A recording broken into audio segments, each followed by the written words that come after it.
Hello, welcome to the BYB podcast. That stands for the Backyard Boys. Backyard Boys. And tonight, for your entertainment, we have special guest Christian Bladt, actor, writer, producer, broadcaster, and everything else that you would love to know.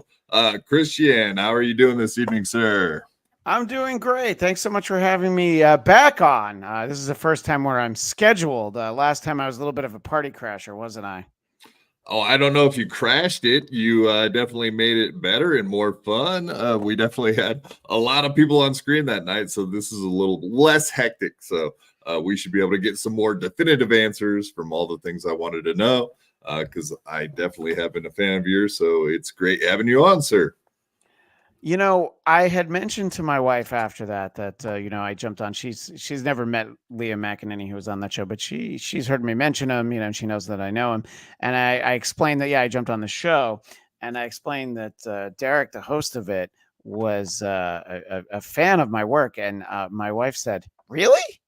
And I was like, "Yeah, I know. It doesn't come up that often, you know." And it's and you went deep because you mentioned the Black Cast, which that immediately I said yes to coming on your show anytime as soon as you mentioned the Black Cast, which we're getting very close to having our 600th episode of the Black Cast. So very excited about that. But of course, I know that a lot of people know me from my work with Dennis Miller on the old Dennis Miller radio show and his podcast, The Dennis Miller Option. Yes. Right. Yeah, that's definitely how I found out about you. I watched, I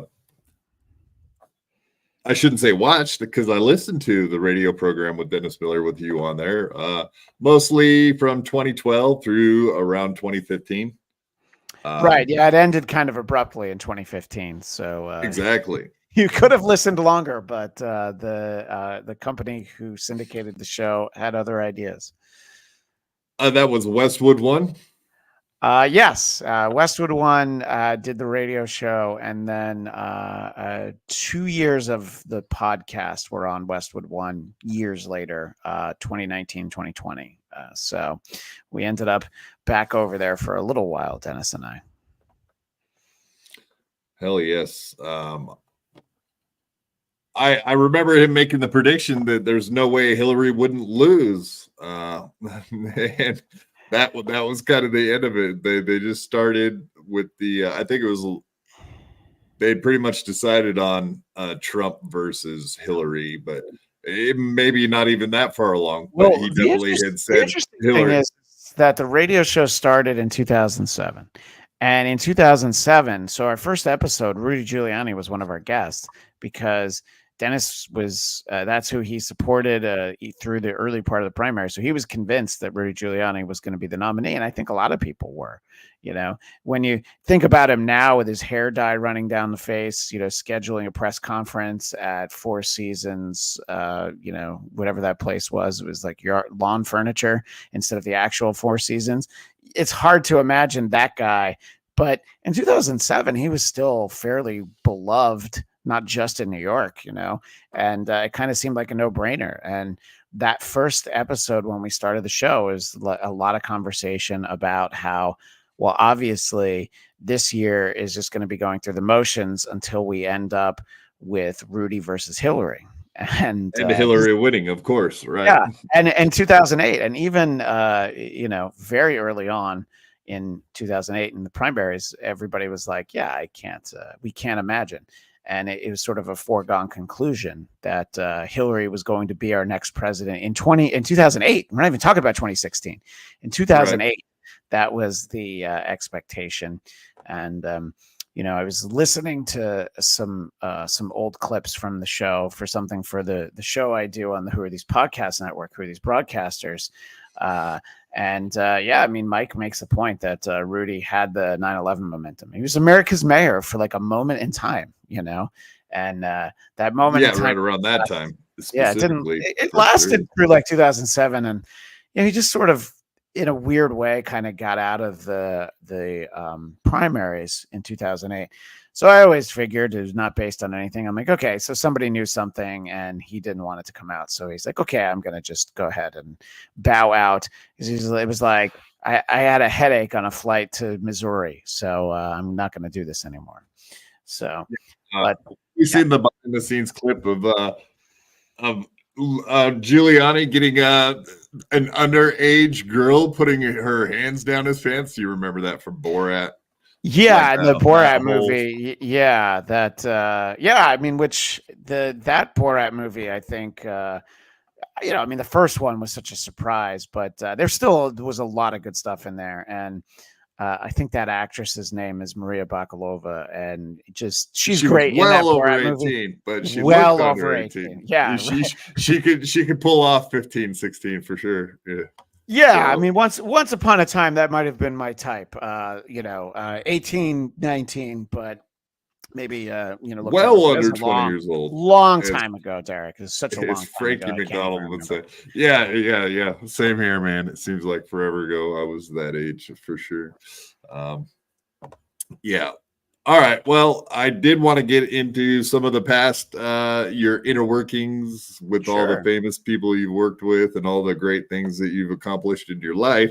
But I figured we'd start off, of course, doing Dabbleverse topics and getting into everything that's Dabbleverse related, because, of course, that is what we're here for. I know you do a lot of the WATB, which is broadcast, not podcast.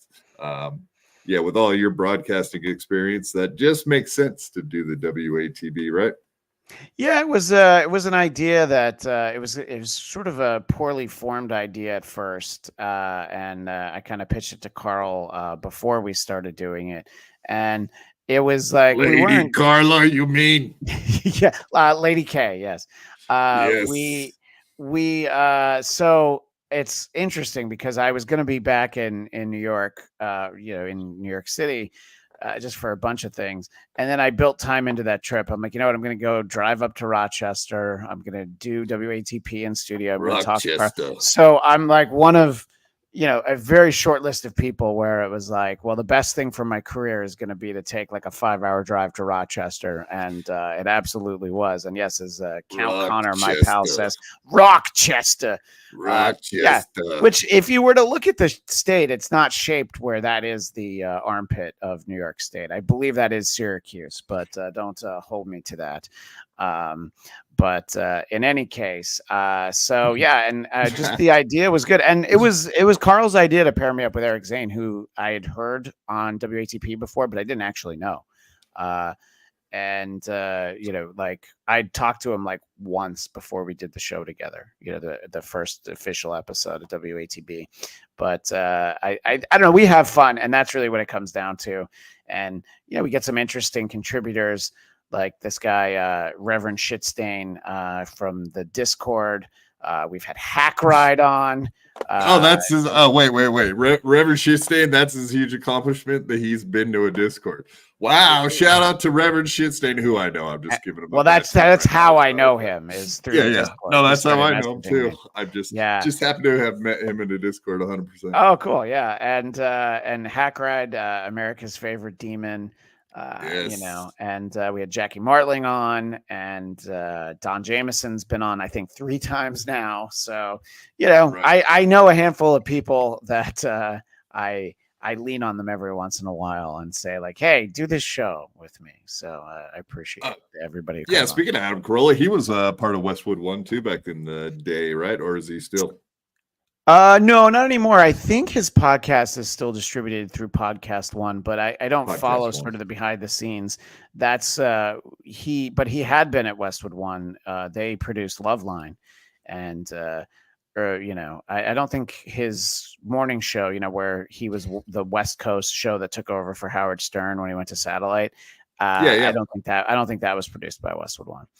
But, right. So yeah, he had some dealings in there, and I got to know him a little bit.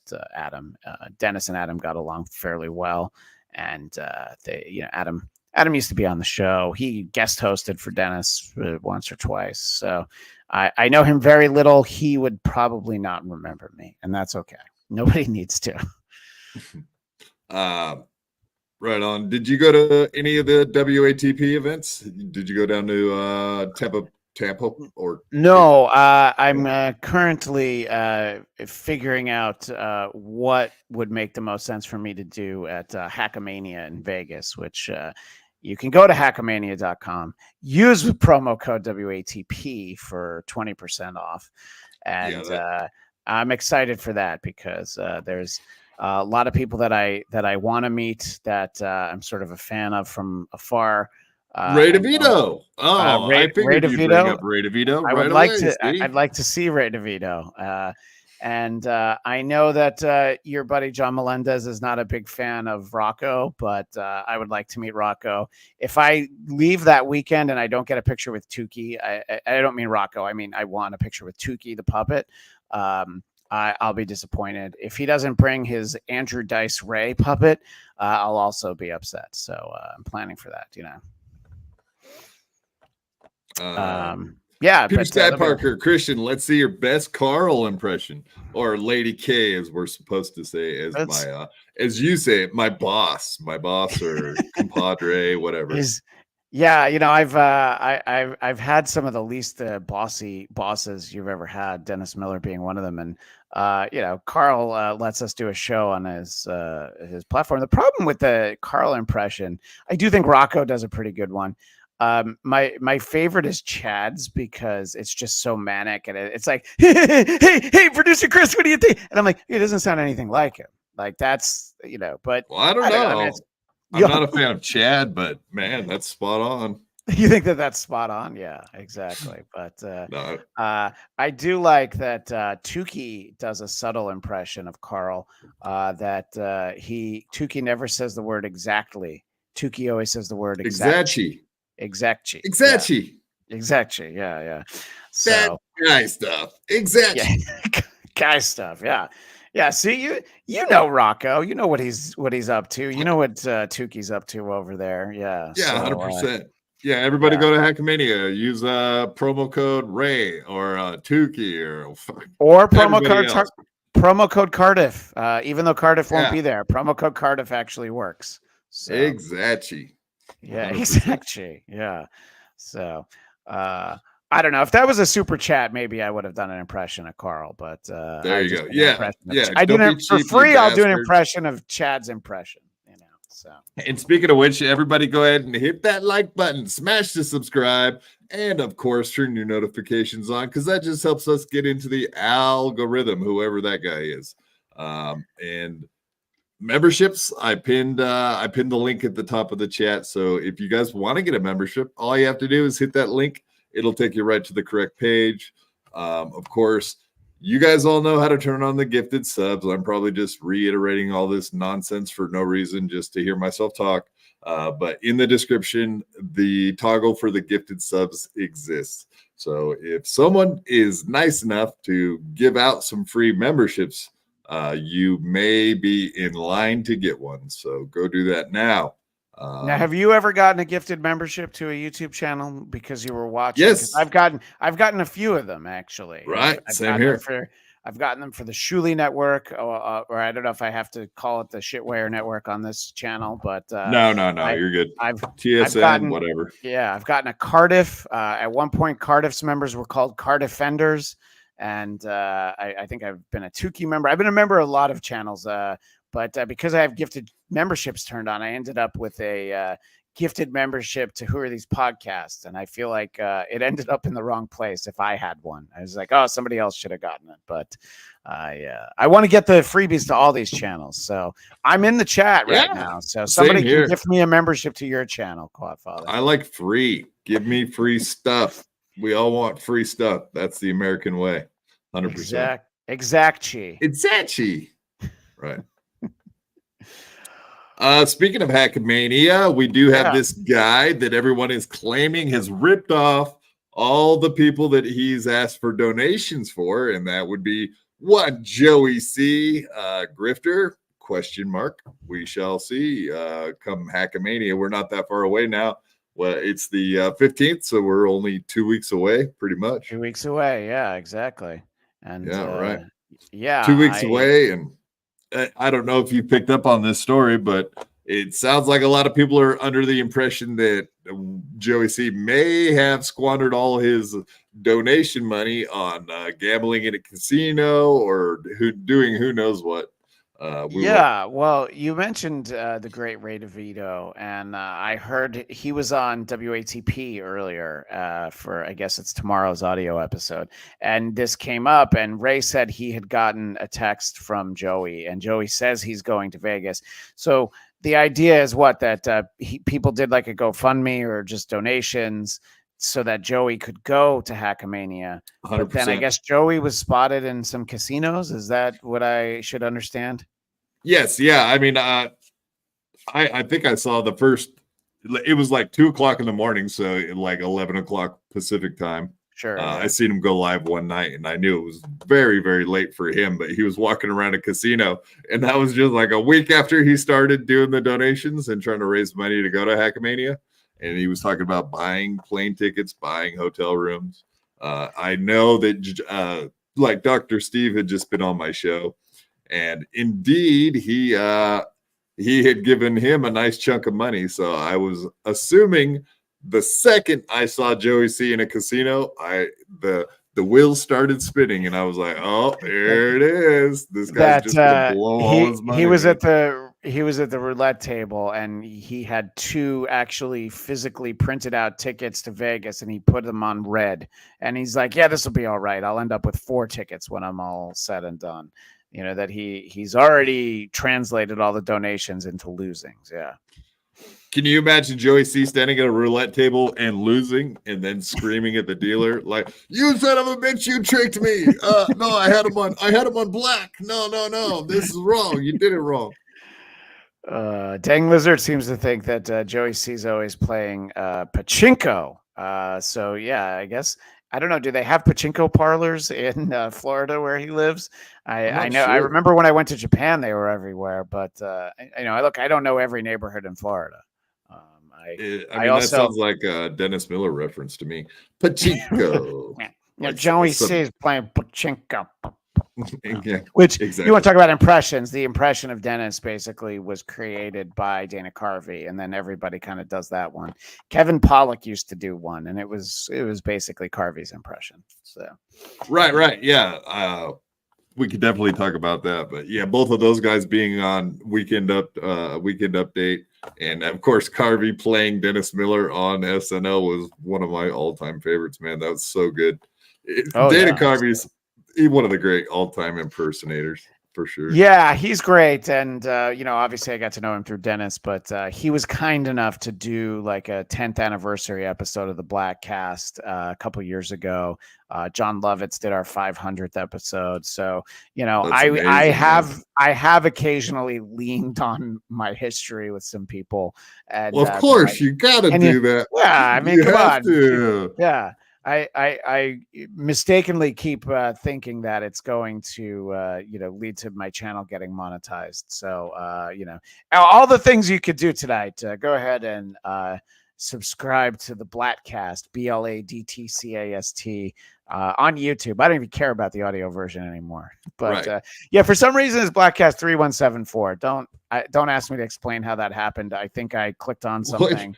You were the 3,174th Blattcast on YouTube. Obviously, that's what I mean. It might be the total number of minutes that we do in a year, because the show goes long sometimes, Derek.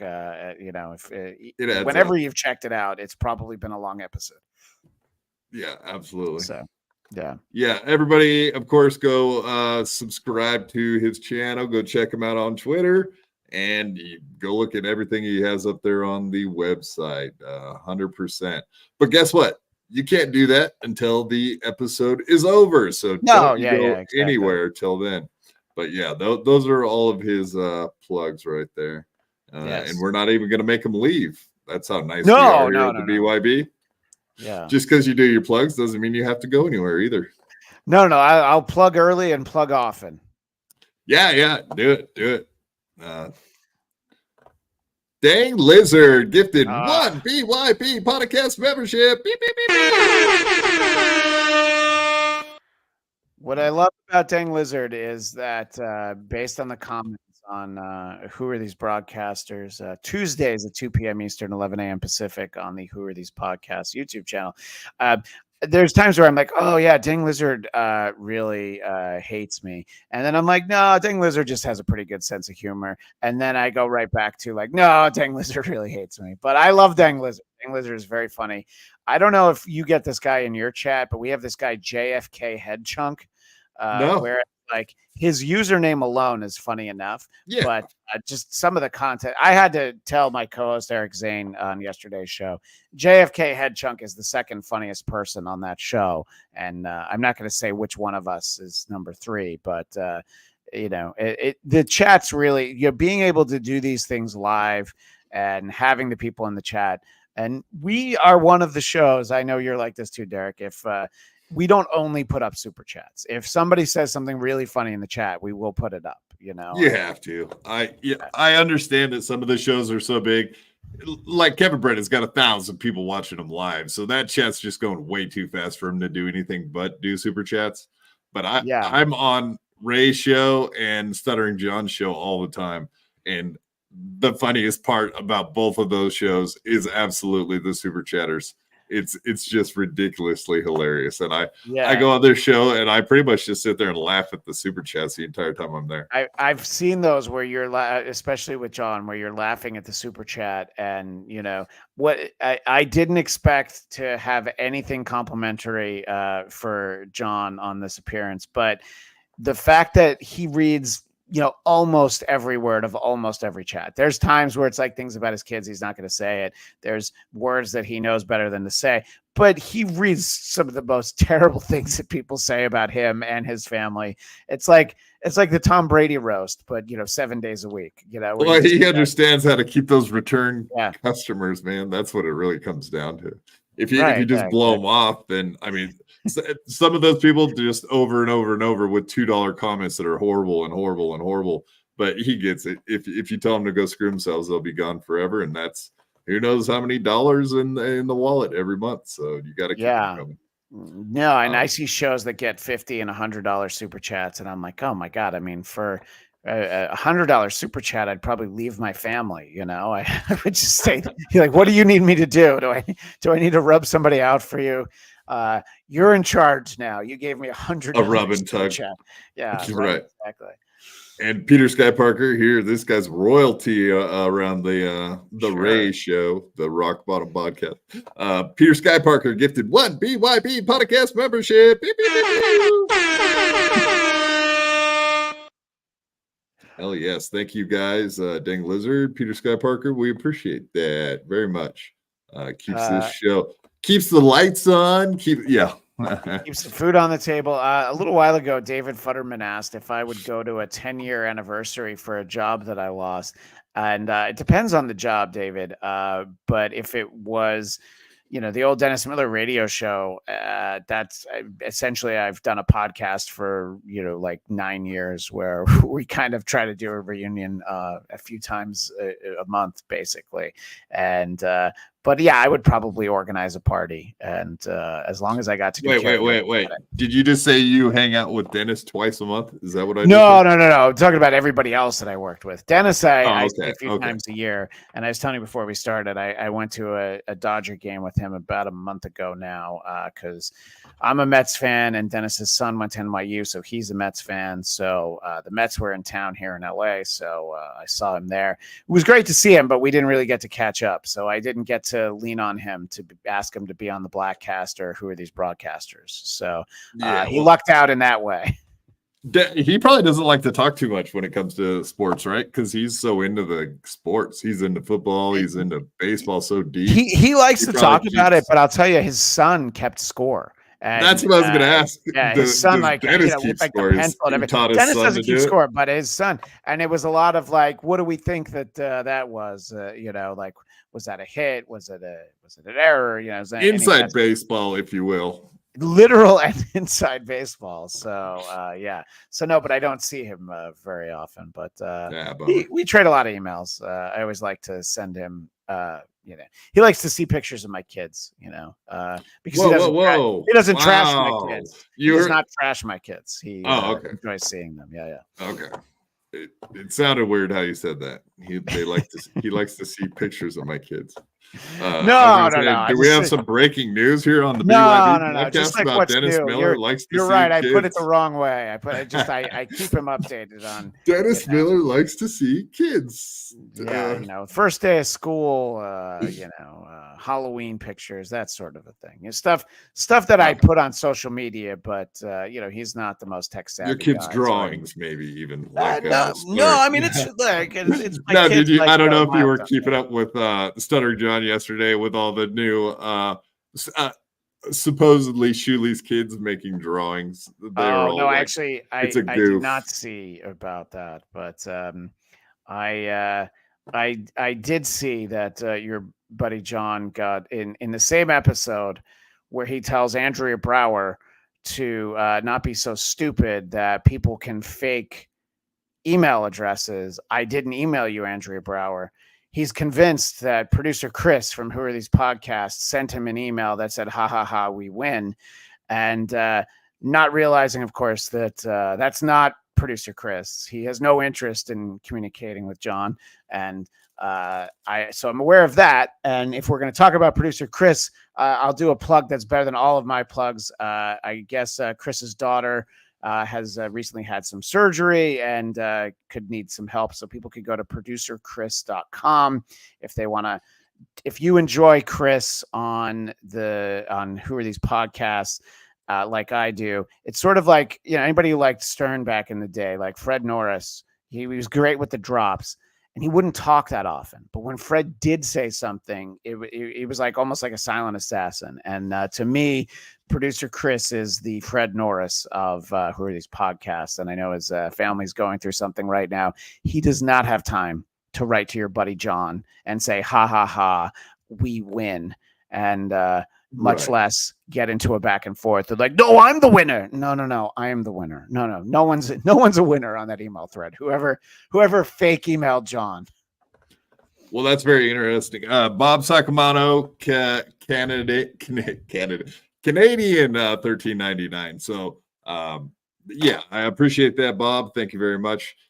So you're saying that Chris, so was that a double troll then necessarily? Because so Chris allegedly the thank you for helping me cure my stuttering, that note. Well, I don't know who that one is, but I'm talking about John said that he got an email from producer Chris. And but that's what the email was about.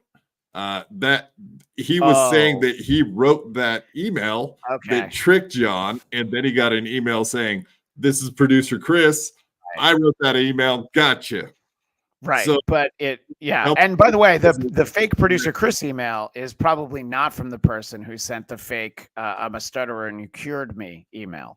That's my takeaway from it. And I'm not that close to this situation. I just I watch from afar. I mentioned to you the last time I was on, John stream sniped Who Are These Broadcasters once, Tuesdays at 2 p.m. Eastern, 11 a.m. Pacific on the Who Are These Podcasts YouTube channel. And he said that I was the worst broadcaster ever. And that was it was a badge of honor to be said that I was the worst broadcaster ever by the great John Melendez, the sixth greatest announcer for the Tonight Show in the history of the program. So I see that as an honor. I was going to say, I don't know how he could say that. He's been on my pack. He's been on this podcast and watched me at work. So that cannot be a real thing. He would know that I'm by far worse than anybody else.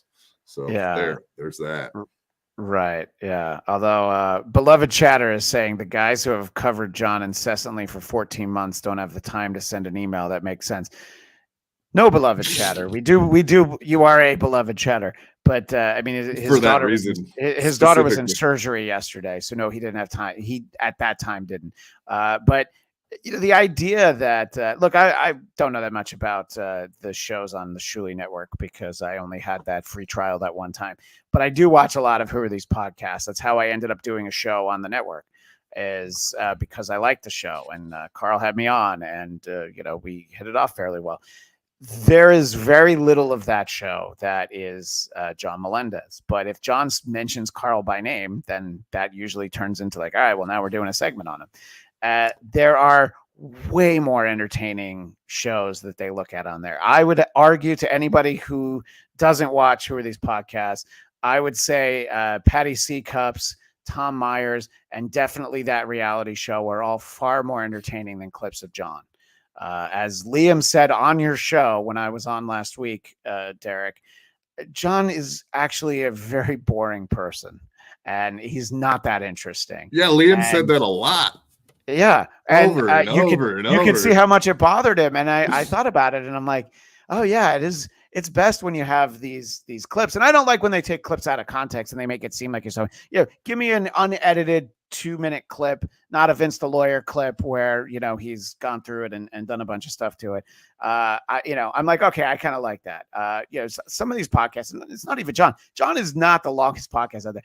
There's podcasts that are 3-4 hours, and I'm like, I don't have time to watch all this stuff. So I need the Misery Loves clips. I need the My Lost Interests. I need the Dabblers Anonymous Reddit. I need all that stuff because I'm like, I can't keep up on it. As much as I would love to have as much time as Cardiff Electric seems to have, but but those guys are going to make us all lazy because we used to have to put timestamps down and and now all we have to do is like, all right, anything interesting happened today? Let's go look at My Lost Interest and then play it on my show, or go look at Reddit for the other 4 clippers that exist. Yeah, and I mean that's why KB was able to let Adam Henniker go, because he's like, oh, I don't need a producer. Exactly. I'm just gonna go to the same 2 fucking Reddits every day. I'm not a fucking idiot. John's an idiot. And we'll pull it up after we start. We'll hit live and then we'll go look. So then we'll pull them up after we start. Let me go through some of these. Derek, before we started, you were doing some show prep and you were getting things organized before we went live. That's why we started. Isn't that weird how that works? After the hour. Yeah, it's crazy. Crazy thought. No, I thought you're supposed to take a huge bite of a banana and then hit live. Like, I thought that's how you do show prep. I don't understand, but these guys are way ahead of me, light years ahead of me. Let me run through some of these gifted. Sure, of course. Real quick. So you're going to hear a lot of DJ air horn. So I apologize for that. Plug your ears. Beloved Chatter gifted what? BYB podcast membership. Beep, beep, beep, beep. Yes, a lot of gifted memberships coming in. We appreciate all of these. Peter Sky Parker with a 1 BYB podcast membership. Yes, yes. Beloved chatter with another one. Thank you, beloved. We do appreciate that. What BYB podcast membership gifted? Beep, beep, beep, beep.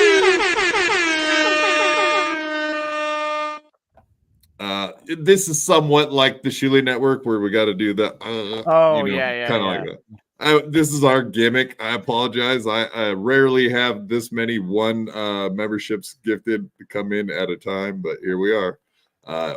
Mike Rack Habit.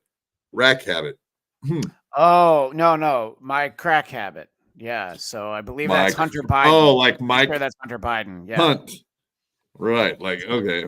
Yeah, I get it. I'm slow. Sorry, my crack habit that I now have. My crack habit. Yeah, I appreciate that, sir. One gifted BYB podcast membership. Beep, beep, beep. It's funny that tomorrow on the Blackcast, I'm gonna have on a friend who hosts a podcast called Podcast of the Apes. Yes, it's a Planet of the Apes podcast, and we're gonna talk about the new movie Kingdom of the Planet of the Apes, and we're gonna talk about that. And his name is Mark Hunt. So I've known him for years, and every time I have him on a show, I'm always like, "Well, let's say hello to Mark Hunt." Because you cannot put his first and last name together. You know, so it's like my crack habit. Mark Hunt. More Hunt. Yes. I guess that sounds what it sounds I'm gonna pull this and play it for him tomorrow, where you say Mark Hunt. Yeah, you could just clip me saying that just like that, and then just play that every time he pops on. Mark Hunt. Mark Hunt. Mark Hunt. Slowpoke Rodriguez. Gifted. One BYB podcast membership. Beep, beep, beep, beep. Thank you, Slowpoke. Appreciate it. And Ace. Ace coming in with a gifted BYB podcast membership. Beep, beep, beep, beep. Yes, thank you all very much. And my crack habit says that I'm the first fucker that got that, so I appreciate that. And oh no, Slowpoke Rodriguez says, "Tell Ray to unblock me. Ray stinks." I think I kind of see what people do. You know, a lot of times when they do gifted memberships, I figured out your chat's gimmick, Derek. They usually will do like 5 or 10, but here everybody just likes to sort of, you know, do the death by 1,000 cuts where they just keep doing one. So every time you have to do that, and basically the whole show turns into wah, wah, wah, wah. They do that, and I appreciate it either way. But I also I do understand they're chipping me. They're chipping me. They got me by the balls. Home run, Kumia. Fuck yeah. Oh my gosh. Oh yeah, let me read that real quick. Sorry. Slowpoke Rodriguez, Quantel Ray to unblock me. Ray stinks. I do have to talk to Ray about unblocking some folks because he's been on the side of going a little overboard with the blocking as of late. So I don't know why Ray would block so many people. I mean, whoever gave John the advice that he should unblock so many people and just let them, you know, hate message him, you get more money. So Ray, like, you know, just revel in it, enjoy the people who don't like you and tell you they stink, and you don't even have to comment. I mean, you just read them. It's okay, Ray. I know how super chats work. My channel doesn't get them, but Carl's does. And, you know, you don't get that much from each one because, you know, if they use an Apple device, you lose some percentage and YouTube takes some. So it's like the more that come in, the better. But just don't be a loser, Ray. Don't keep track of how many you get in a week and compare it to all the other shows and how they go in a week. That's what losers do, Ray. And Ray, you're a winner. You're going to be at Hackamania, promo code Ray to save 20%. I thought you were doing a Liam gimmick there for a minute, but then you came full circle and said, nah. No. Because Liam would never come around. So you You threw a Yeah. misdirect there at the end. Liam and Carlos Danger, who I only know a little bit. Carlos Danger's done a couple of episodes of my podcast, and they are the guys who get Ray the most. And Ray, I think, likes them, even though Liam comes on his show and just insults him. So but I think he gets that this is all pro wrestling, isn't it, Derek? There's an element of pro wrestling in 100%. the Hackverse, the Dabbleverse, all of it. Those guys were friends long before this, so I think their track record together speaks volumes. You can see through the goofiness or whatever. So it's lightheartedness. It's Ray. He's being silly. He's just being silly. Come on, man. We're just being silly. We're good eggs here. Have you seen Rocco's character, Andrew Dice Ray, who's like the foul mouth? Yeah, pick up a pen. Oh, I picked up a pen, and then he just tells the most. He tells the most racist jokes. I threw bananas at KB's wife. I think because he's new, Andrew Dice Ray is probably my favorite right now. Maybe the shtick will get old in a month or so, but I love Andrew Dice Ray. No, he'll get better at it. He'll fine tune it as time goes on. Right now, he dipped into Kinnison territory the other night, but I think he'll straighten that out, and he'll just go like Ray instead of doing that. Like the Kinnison. I don't want to scream like Kinnison because that'd probably blow my mic out like Kevin Brennan trying to say something very loudly. Let me hit a couple more of these. Ace gifted 1 BYB podcast membership. Pew, pew, pew, pew. Ace gifted 1 BYB podcast membership. Pew, pew, pew, pew. So see, I would look at all 4 of those and just say Ace gifted 4 BYB podcast memberships, but you have to go through and do each one. I have to. The gifted 1 BYB podcast membership. All right, one more time. Here we go. Everybody stick with this. Don't run away because of the air horn sound. Ace with 1 more gifted BYB podcast membership. Beep, beep, beep, beep. Then we'll actually get into what we were talking about 20 minutes ago because we get sidetracked. That's how these podcasts go. I like that Peter Sky Parker says, "Don't listen to me." You're right. I'm trying to ruin the chat's fun. My apologies. Yeah, I'm sorry. I'm sorry, exactly. PSP. I try not to take away from the chat's fun because I kind of get into it anyway. It's fun. Sure. Especially like I said on Ray and Stuttering John show. You just gotta lean into it. And obviously those guys have figured that out. You know what I mean? I don't know who Ace is, but I love that his response was to put in 1 more with the helpful hardware folks. Yeah, of course. That might even have actually been a commercial on your guys' Dennis Miller show. Dennis did do live reads for Ace at one point. Yeah. Yeah, that just hit. It just hit me like what do they call that? Deja vu. Ace coming in with the gifted BYB podcast membership.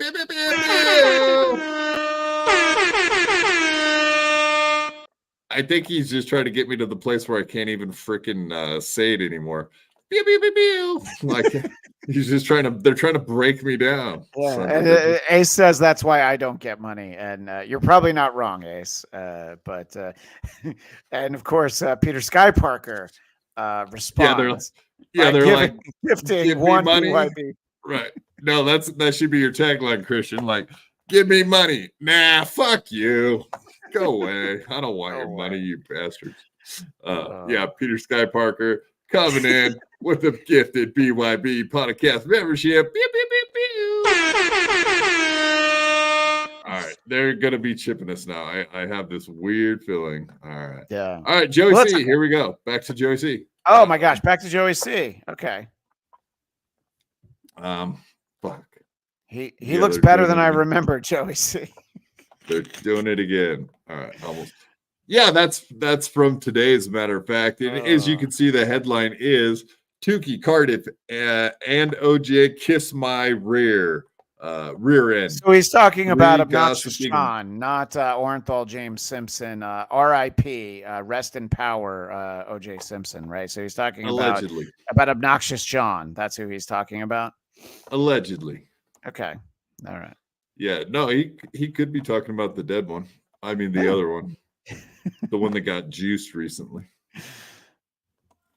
Is that like getting DeVito'd, getting juiced? It is, yeah. And I can't remember if it was the Drudge Report. I think it was the Drudge Report. Their headline was "Cancer Murders OJ," and if you can't laugh at that, then you've forgotten how to laugh, America. Yeah, no doubt, man. Especially considering all the fun. We were talking about getting into some topics with Norm Macdonald, of course. Oh my and gosh, when that comes up, that is synonymous with OJ. Yeah. For sure. Yeah. That's what he got in trouble for, right? Yeah, it is a belief that Norm was taken away from doing Weekend Canned, Update, if you will, because it wasn't Dick Ebersol. Don Ohlmeyer was friends with OJ, and he wanted them to ease up on the OJ jokes. And Norm and Jim Downey, who headed up Weekend Update at that point, did not do that. However, it's also a simple fact that they decided to make a change at Weekend Update because they found the ratings would go down sort of like after the half-hour point. So they tried a lot of different things. There's a stretch of SNL in like late 97, early 98, where the bands would only do one song. And ever since the show started, bands always did two songs. So they were trying to keep people there. And so they made the switch to Colin Quinn, who I have nothing but great things to say about Colin Quinn, who was always very supportive of me. But I also tremendous fan of Norm Macdonald. And of course, Kevin Brennan, who got to try out Weekend Update for not when I was there. This was before. Yeah, that was like 94, 95, something like that. That was a couple years earlier than that. Ace once again gifted one BYB podcast membership. All right, we're gonna do two more of these and then we're gonna play this damn clip. Peter Sky Parker gifted one BYB podcast membership. Pew, pew, pew, pew.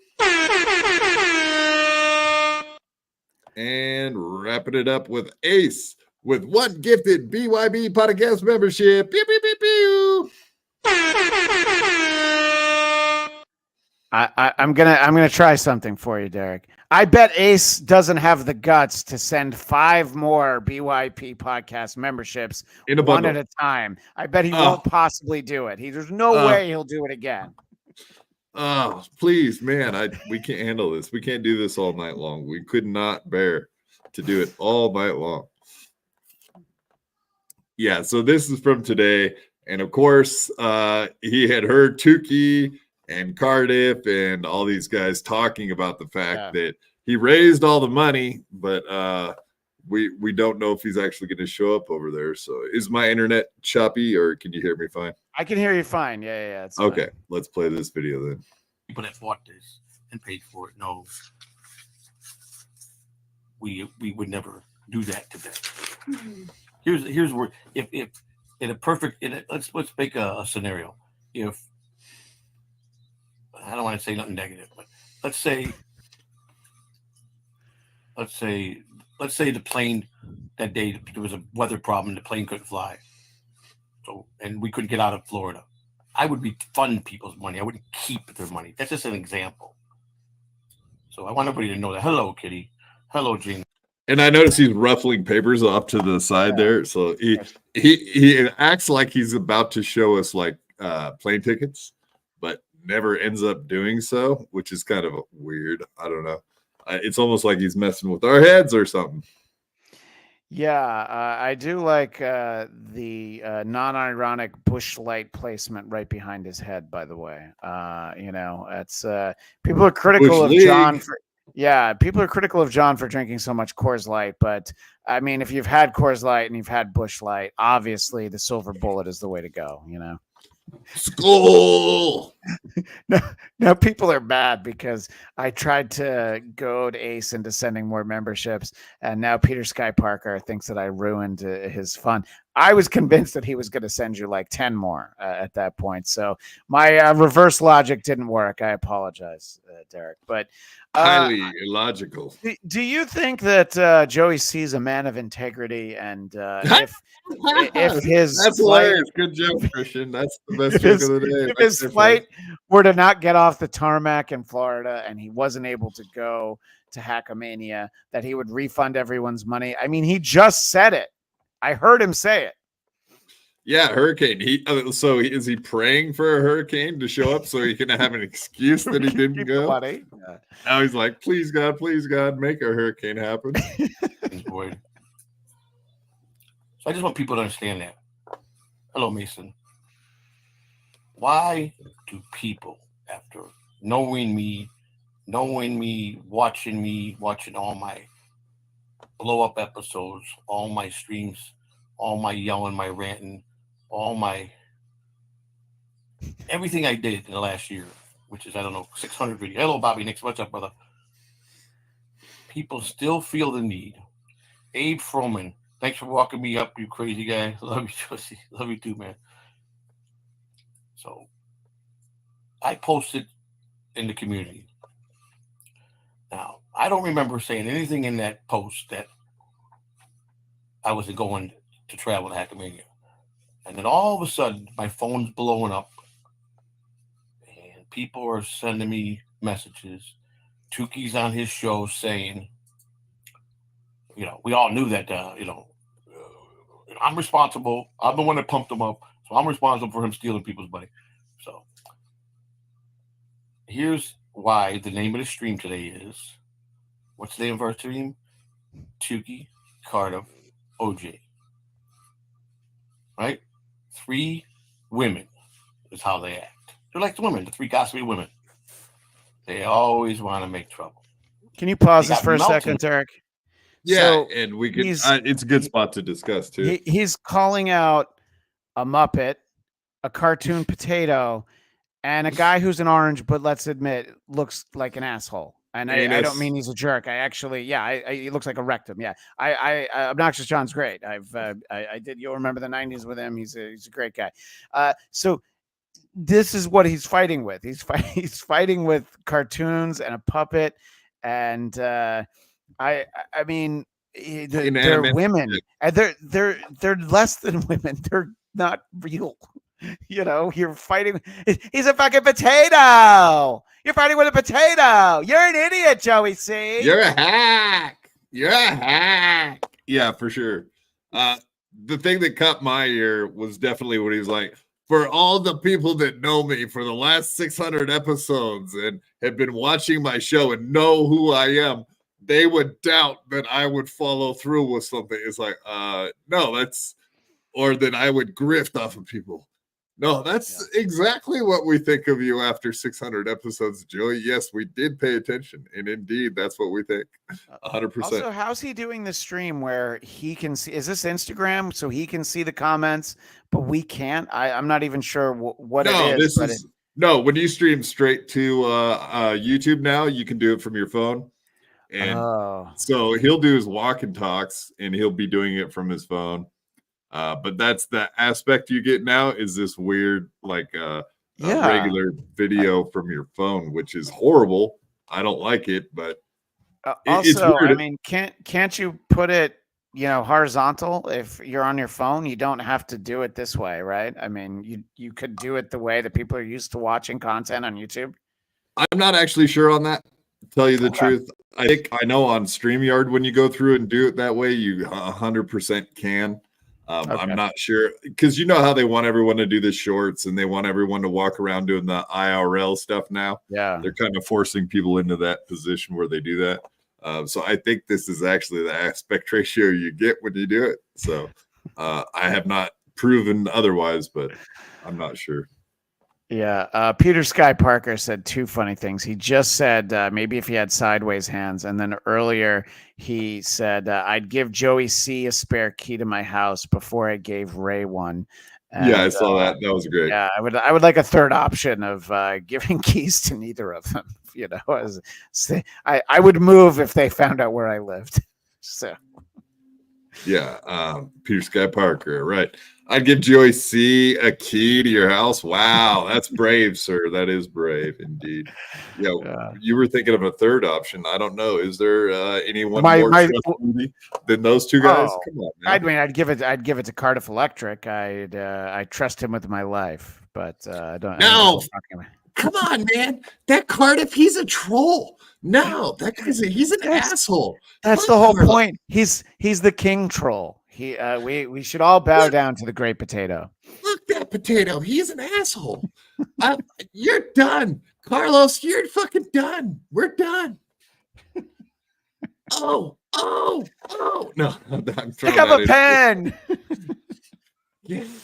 Yeah, he's a jerk. And riled up today. He's emailed me. I'm gonna cancel the tickets. I hear like I never said that. Yeah, so everybody caught wind of it, even Melton. So Melton did check in with him. And apparently Melton got confirmation. At least Joey C at this point has said he is going to be there. And he told that to Mr. Melton himself. Therefore, he has to go now, right? It's inevitable that he goes just because he told Melton he was going to be there, who's been nothing but a gentleman to Joey C ever since he's been coming around the Dabbleverse. Yeah, Joey C is definitely one of the more interesting characters, and I believe he's been dead to John for a while now, right? Because Joey C used to do John's show. Indeed, he was the baby goat or the little goat, even before DG, right? Yeah. He was the. We called him Joey She, but he said he was the little goat. So there you go. And most recently Stevie Lou and Quad. I don't know how often you go on with him, but there's not really much job security in that, So I guess you just ride it out as long as it goes, right? Disparage my buddy Stuttering John. How dare you, sir? No, I'm worried for you because it seems like a good gig for you. I feel like you get more people watching your show when you're on with him. Absolutely. I was just on yesterday. He was a little pissed off at me because I asked a question on the show that you were on, I believe. Yeah, it was. And he was mad at you. Something you said to Lucy Typebox, right? I just asked a question to the entire panel. I phrased it very poorly. I'll admit that, but I do think it was a little bit of an overreaction on his part, and I think he would admit that at this point because we watched it together on his show yesterday, and after we watched it, he was like, yeah, why was I mad about this? So I think after second consideration, he was like, all right. Maybe it wasn't that big of a deal. Yeah, it's like you threw the flag down, they went under the hood, and it was upon further review, I guess that the play is overturned and Quad didn't do anything wrong, so we can resume with the game now. Okay, great. Bingo. You got it. On with the game. Yeah. So baby goat right here.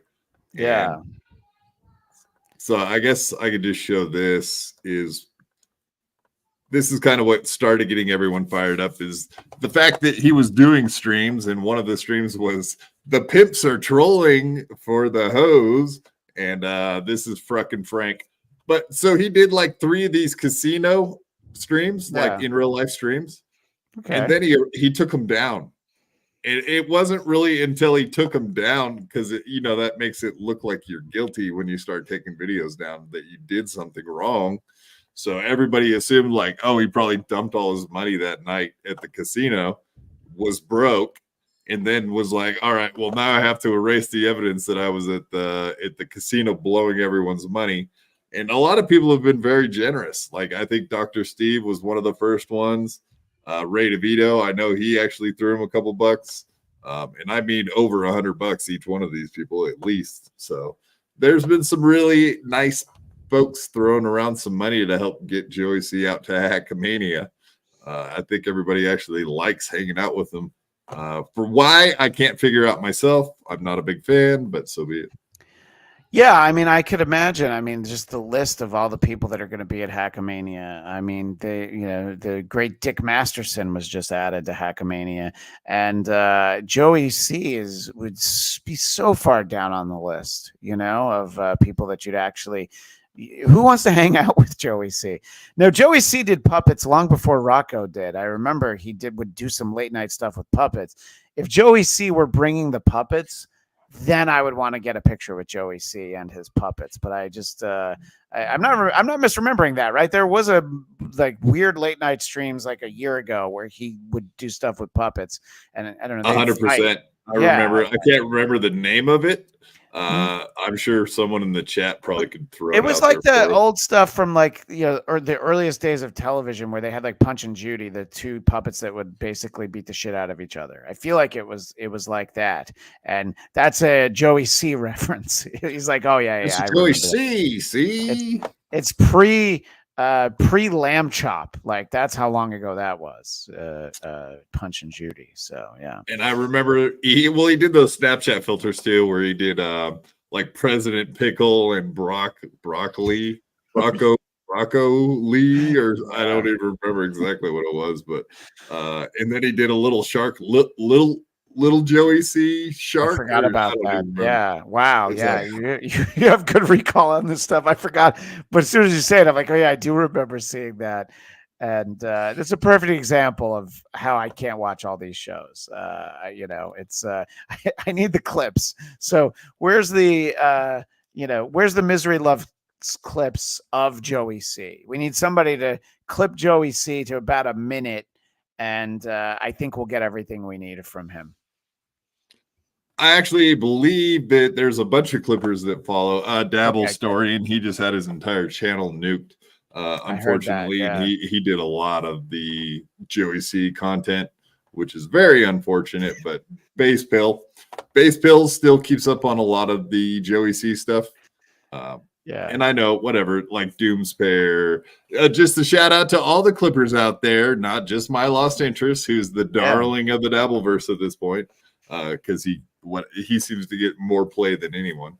But yeah, there's Citizen M and Doomspair and whatever Base Pill. It's a long list of good clippers out there at this point. And of course, the new darling 1-800-Dabbler who uses John clips. That's hilarious. The soundboard. It seems like even John was able to tip his hat to 1-800-Dabbler, and I think you know what, these people they're doing the Lord's work, Derek. Well, I thought that might be Obnoxious John, and I was trying to pin it on him. Okay. But he swears it's not him. So I'm waiting to see the day that he slips up and it's revealed that it's Obnoxious John. But until then, I guess we'll just have to take his word for it. Yeah, no, I think you're going to find out that Vince the Lawyer's Muttering J long before you'll find out the identity of 1-800-Dabbler. Oh, that's true? No, I'm just that's just my you heard it here, folks. Christian Bladt just said it's confirmed that Muttering J. I believe the current belief is that at one point Vince was Muttering J, and now he's one of the people with access to Muttering J. But again, that's a theory that I've heard from other sources, unconfirmed.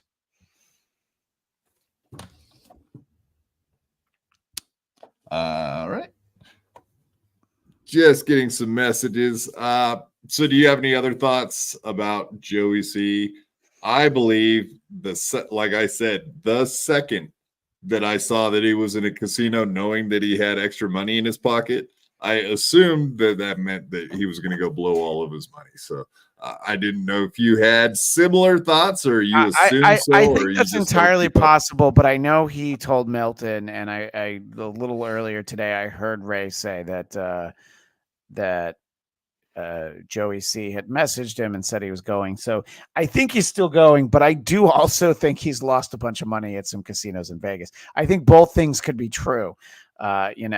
if he lost so much Tampa, actually. money, maybe it'll probably take him like 3 days to drive to Vegas. So maybe that's what he's going to do instead. Maybe he's going to sleep in his car. I'm not. I don't even know if he owns a vehicle, honestly. Oh, that's going to be a problem then. I mean, I know he owns a vehicle, but I don't know if it's new enough to make it all the way across the country.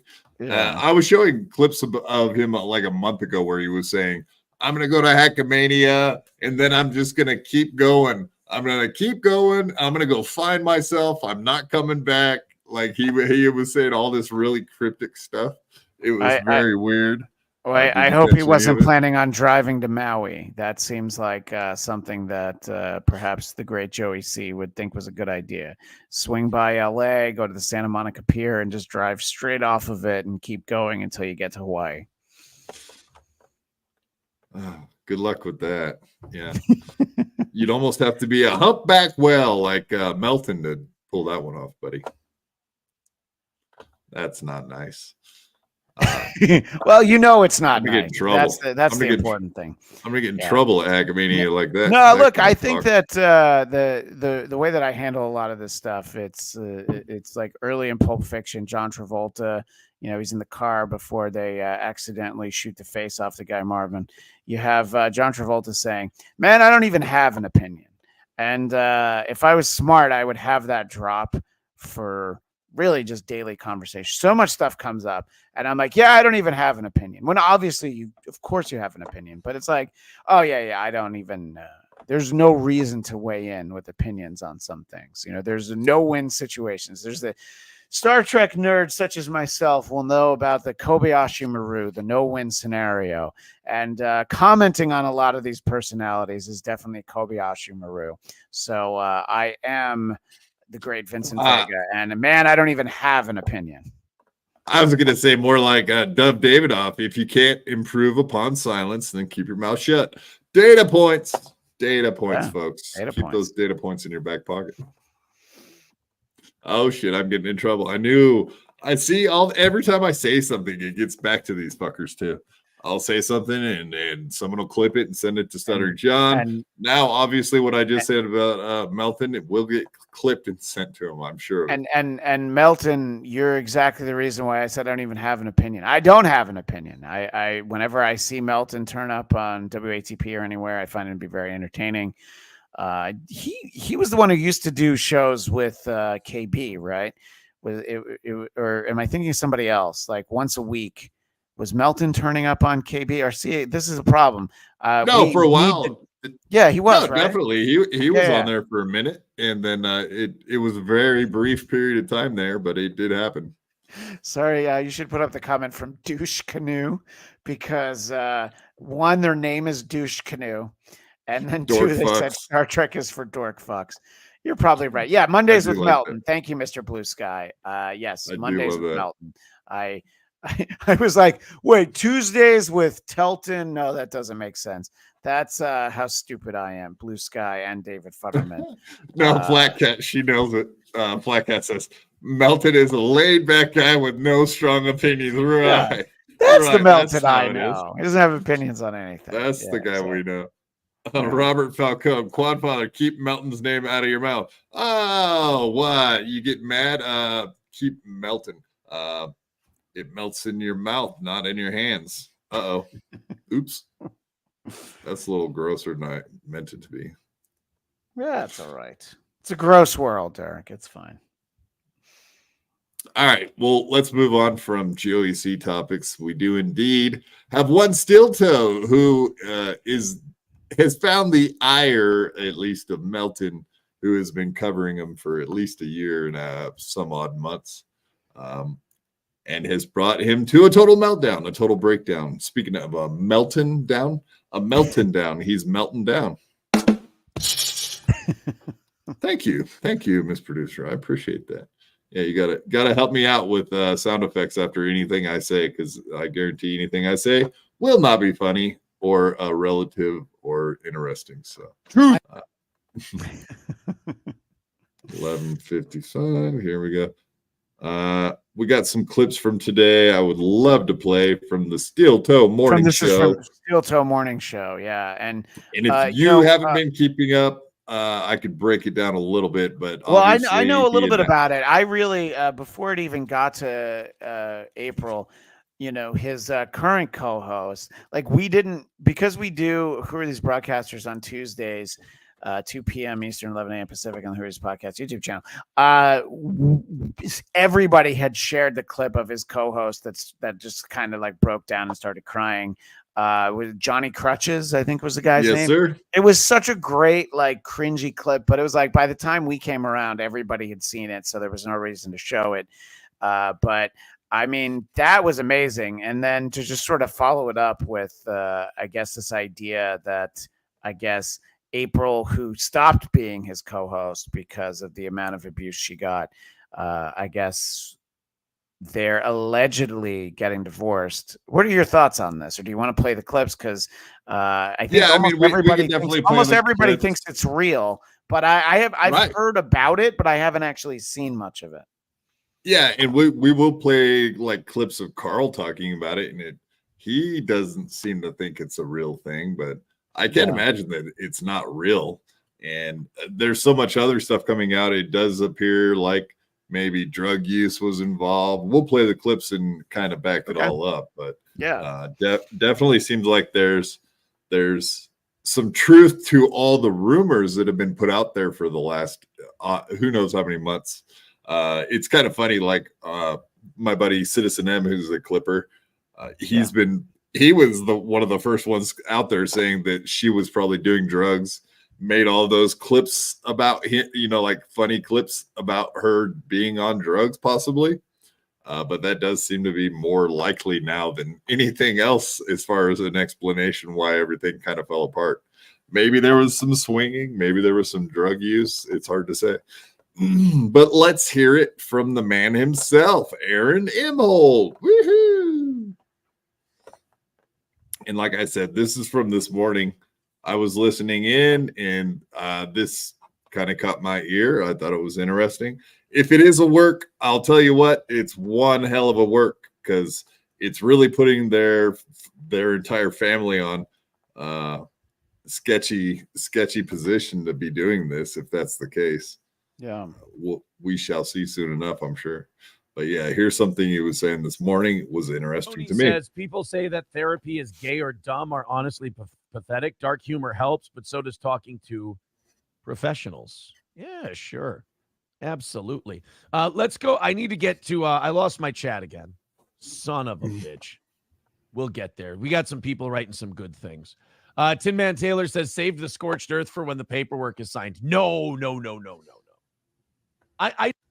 I don't. Have you been watching some clips from Stilta?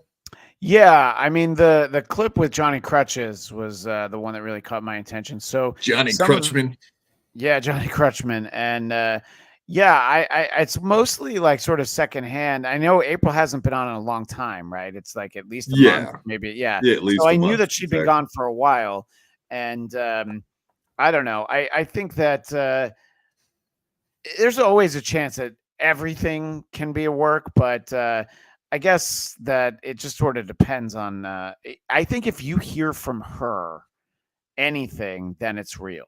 If he's doing it all himself, then he was just like, "Yeah, just stay low. I'm gonna do a bit." I mean, this is the guy who does the goal throughout his show, and oh no, we haven't gotten enough money yet, so we're not going to do a good show until you people give us money. And again, Steel Toe is somebody that I know about from reputation. Just that I know that he does that he begs for money.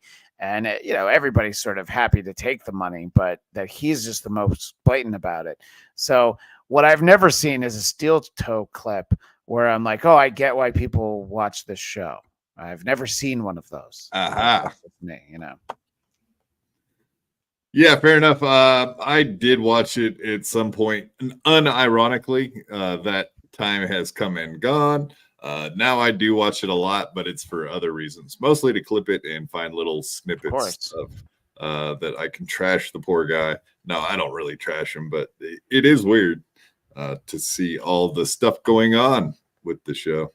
And all the predictions from a year ago coming true is kind of weird. And everybody is now taking credit for taking down Steel Toe. So I do find that all very odd that every single person that had anything to do with it is now coming out and saying, I did it. They all want to plant the flag on Steel Toe's head. Well, that's one of the things that I do know is that Melton has really been on the Steel Toe, not the bandwagon, whatever the opposite of that is. He's really been on the Steel Toe. He's been walking the Steel Toe beat longer than anybody. So I think that there are people that can absolutely take a victory lap, but Melton's probably one of the ones who are like, yeah, I had some role in this. I think if there is a problem with their actual relationship, I don't know that it's a victory and it's worth celebrating, but again, I don't know this guy, Yeah, no, like I feel bad for him. Even part of the takedown probably came from this show with Lemmy and kind of taking down the whole bikini incident where she wore bikini, and then Lemmy on our show took him out. Like, it was pretty brutal takedown. We clipped it.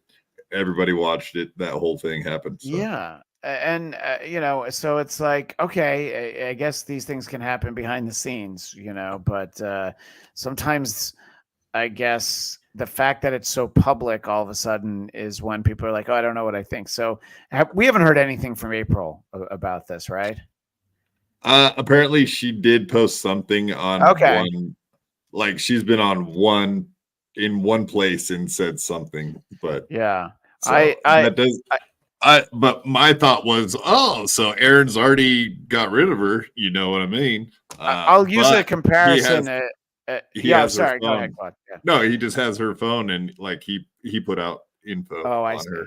As a way of comparison, I got a little mileage about a year ago, sharing some thoughts about that video of Steven Crowder yelling at his wife, and right. his wife posted a lot after that, so you knew that was real and that there were real problems there, and just because somebody maybe is particularly unlikable, Steel Toe, Crowder, they both have a lot of people who don't like them, doesn't mean that you need to take a victory lap when their marriage falls apart.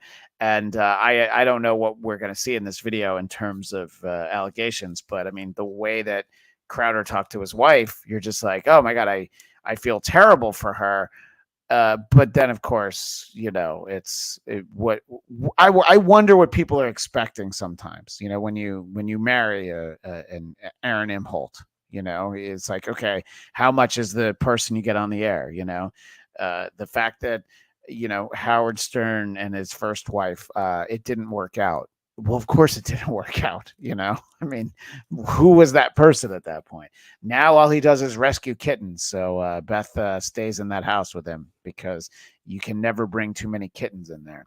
So I'm rambling a little bit, Quad, but I'm just saying that I don't know. A lot of times some of these personalities, you're like, well, even if the people that we see isn't real, you can kind of see that it's probably very difficult to be in a relationship with someone like Steel Toe, Steven Crowder, Howard Stern. Yeah, they don't seem like in the 20th century Howard Stern. Yeah, right, difficult people. I guess that's a good way to put it. Yeah, exactly. And speaking of which, the guy with the name that might be more relevant at this moment than any other name in our chat, which is My Crack Habit. That kind of adds up to what we're about to talk about. So thank you for coming in with one BYB gifted membership. Beep, beep, beep, beep. And another one, and another one, and another one. Yeah. My Crack Habit gifted one BYB podcast membership. Beep, beep, beep, beep. So my Crack Habit saw Ace and he said, hold on, hold my crack pipe. Hold my crack pipe. Don't worry. Yeah. Good one. That's right. Yeah. April, hold my crack pipe. Indeed. Let's go ahead and continue. I don't feel the need to. Like, I don't feel the need to attack anybody. I have feelings towards people. And he's talking about attacking April. That's what the comment was. Okay. So just to re-inform everyone, because I know sometimes we get away from the clip so long, people forget what the hell we were talking about. So I even sometimes it happens to me. I have my own view, and other people have their own view. And that's what breakups and divorces are. When mommies and daddies sometimes break up, they have different opinions on what happened. And sometimes it's not very cool what happened. All right. People who saw things a certain way, and those things don't jive anymore. And it'll drive you nuts if you try to force that together. That's all. Mojo Buffalo says, do you think you're a narcissist? No, I do believe that I was and this is not a commentary on my marriage. I do believe I was gaslit into believing I was one. And obviously, you're well aware of what Carl said about the whole narcissist thing and how hilarious that was. But he was like, I went and asked if I was a narcissist, and what I found out was I'm not a narcissist. Like, he self-declared himself not a narcissist, like after a week of therapy or some shit like that. So this whole comment right there blew my mind when I heard that. I was like, wow, that's amazing, man.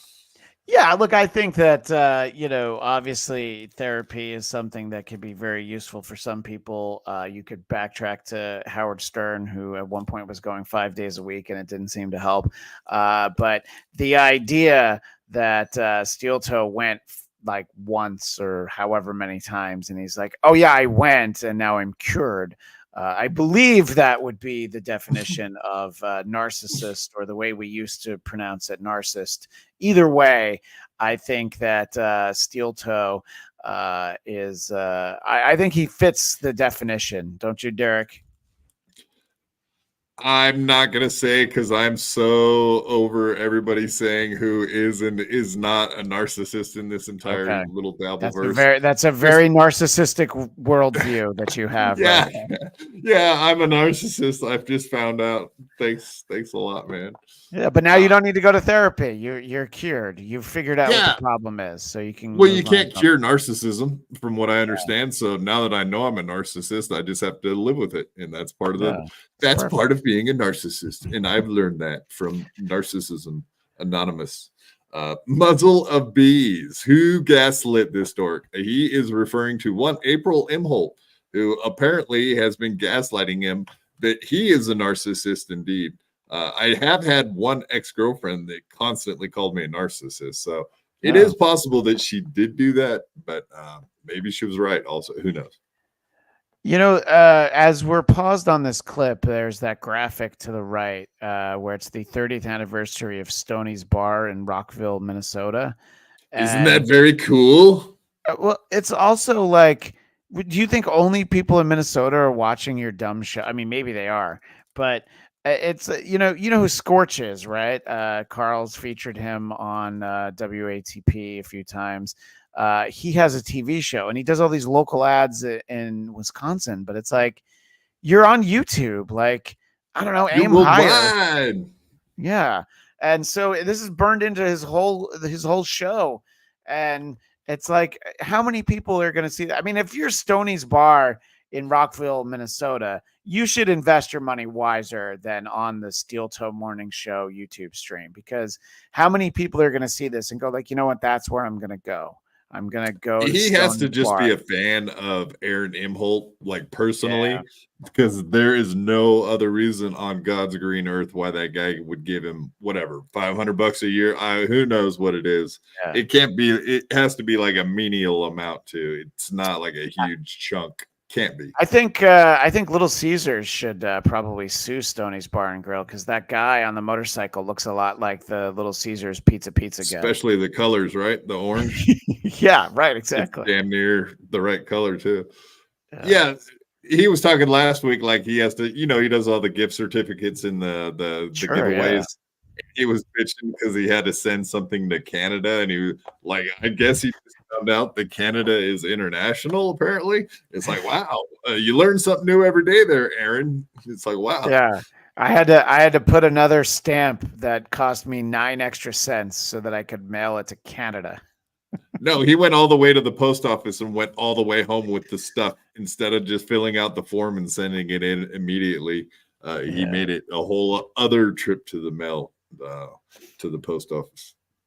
And as we found out, like when April was talking about all mailing out all this stuff, that was the most bizarre thing I've ever heard, because she was like, she had just found out you have to go to the post office to get stamps and mail stuff. And she's like, oh, yeah, the post office is going to be my preferred method of mailing things. And it was like, yeah, no shit. Yeah. Wow. You just, I mean, you're 30 or 29 years old, and you're just today. You know how they have that thing. I was this many years old when I found out that you have to go to the post office to mail stuff. I guess that was her day.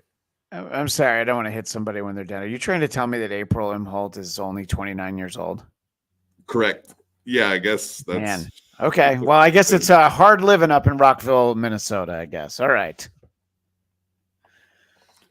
It's a hard knock life for them. That's right. She's back on the farm now, or in rehab, one of the two. All right. Allegedly. Yeah. All right, well, let's see. if she's in rehab, I hope she's getting the help she needs. All right. I prefer to call her Ape anyway. Ape. I do. But I was almost laughed out of the office when I tried to bring that part up. And then I think 2 or 3 meetings in, they were like, yeah, no, absolutely not. They go, you're a bit of a sensitive bitch. They didn't literally say that, but but they go, no, it's not it. Phantom X says, A sensitive bitch, so they called you a crybaby, maybe? Something.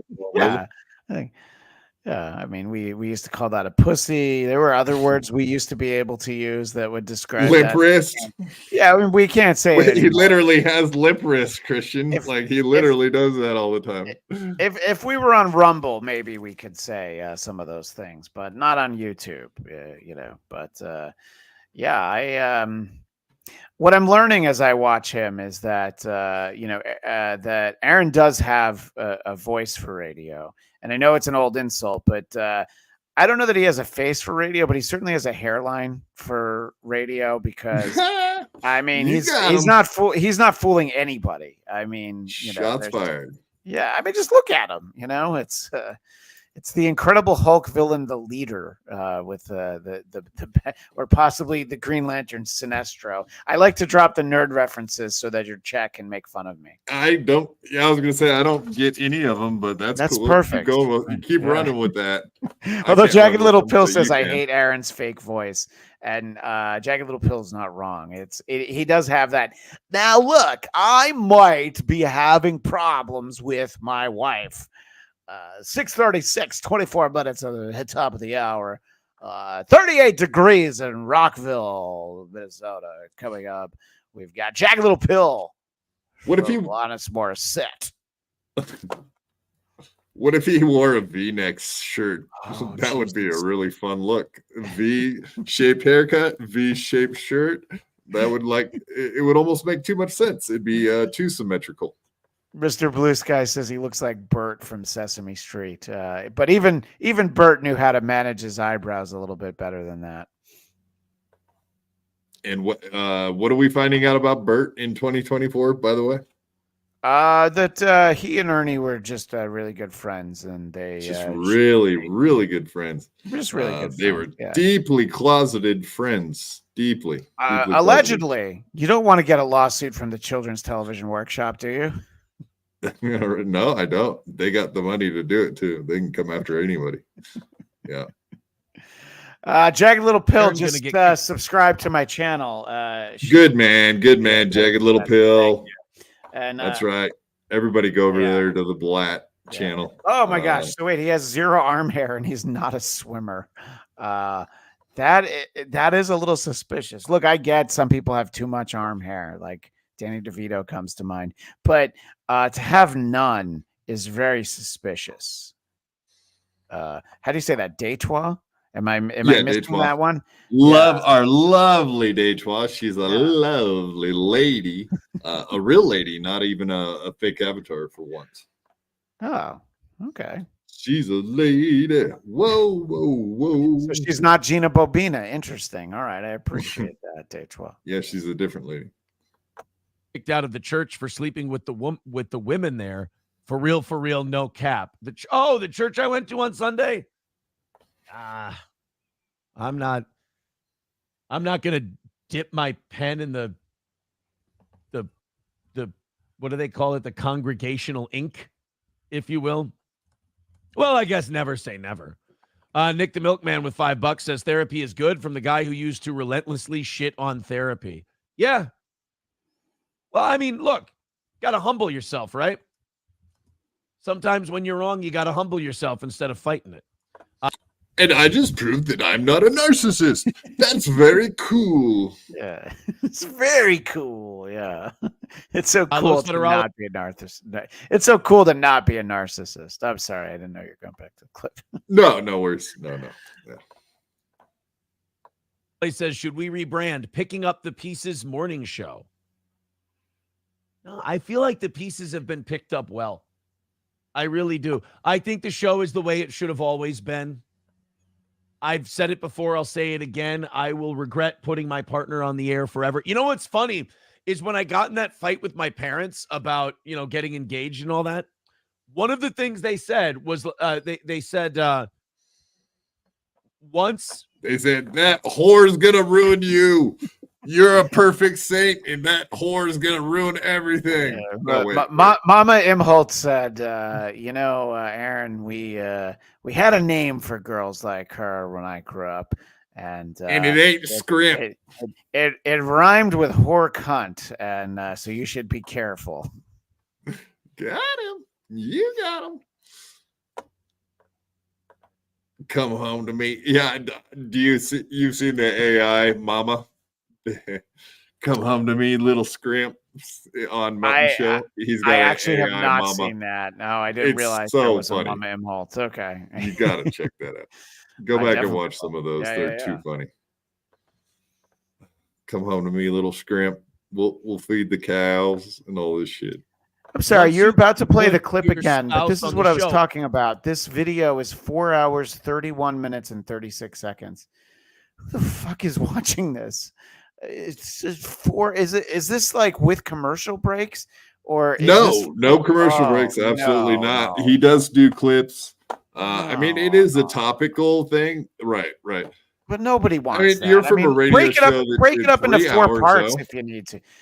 Okay, but at that 3-hour radio show, the podcast version that would be posted on the website was 1 hour and 39 minutes, I think. So because of an hour and 20 minutes of commercials. Yeah, because there's so many commercials on radio, and it's really why.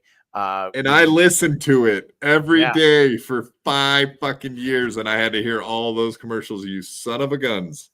Well, I didn't get any. I didn't get a cut of the commercials. I was paid well, but I didn't get a cut of the commercials. So I'm sorry. I'll let you get back to the clip, but it just dawned on me just how long this video. Yeah, well, thanks for reminding me how many commercials you sons of guns made me listen to for years. Well, for years. A place for the helpful hardware folks, and also 1 gift BYB memberships. Fair enough. If I remember right, I did sometimes I'd watch it later so I could like fast forward through it. Oh yeah. I don't blame. I think I watched it on iHeartRadio, if I remember right. Mm-hmm. Yeah, it's been so long.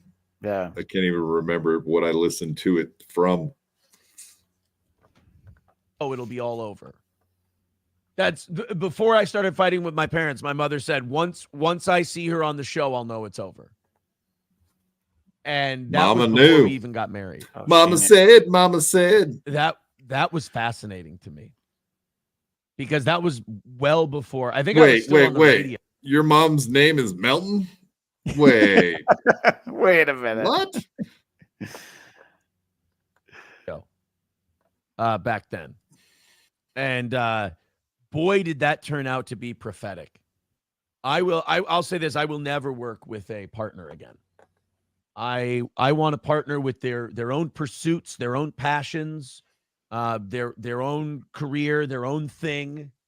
And That's there are people who have written to me and they've said, I worked with my spouse and it tore us apart. I've heard from one person who said, I've been working with my spouse for 15 years. It's good.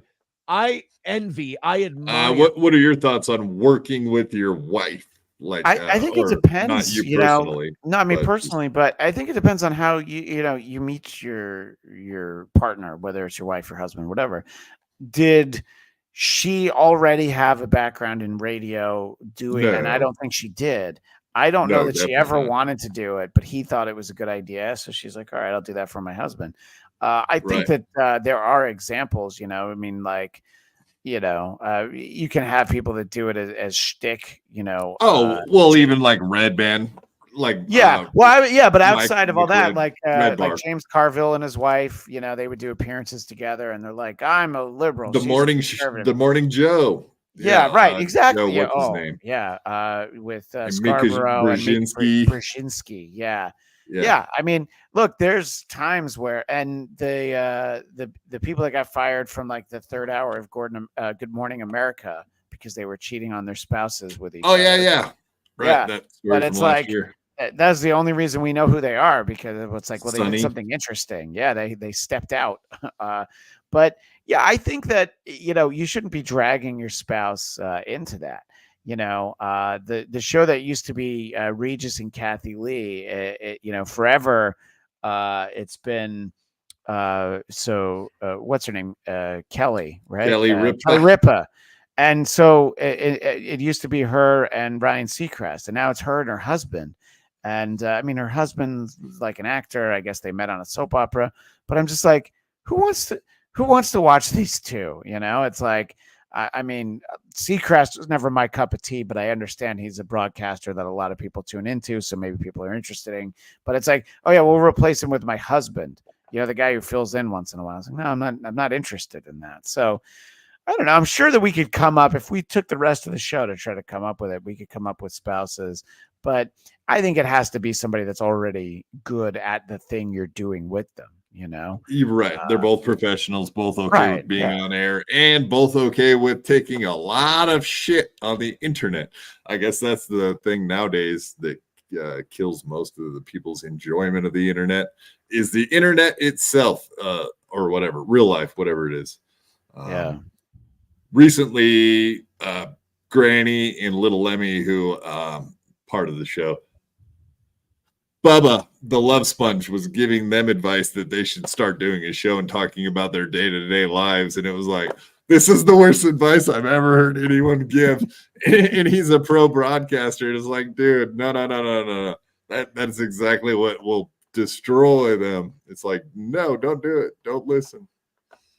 My crack habit, gifted. What? BYB podcast membership. Beep, beep, beep, beep. All right. So moving on, I got some more clips. We'll just run through them. This is a little quick little snippet. Who made this one? Toucan Sam. Toucan Sam, or I think it's Toucan Sam. Okay. Charlotte opens the box and the ring is sitting right there, and she said, "Will you marry our dad and stay with us forever?" Oh no. April is we can officially say now, April is done with the Steel Toe Show. She is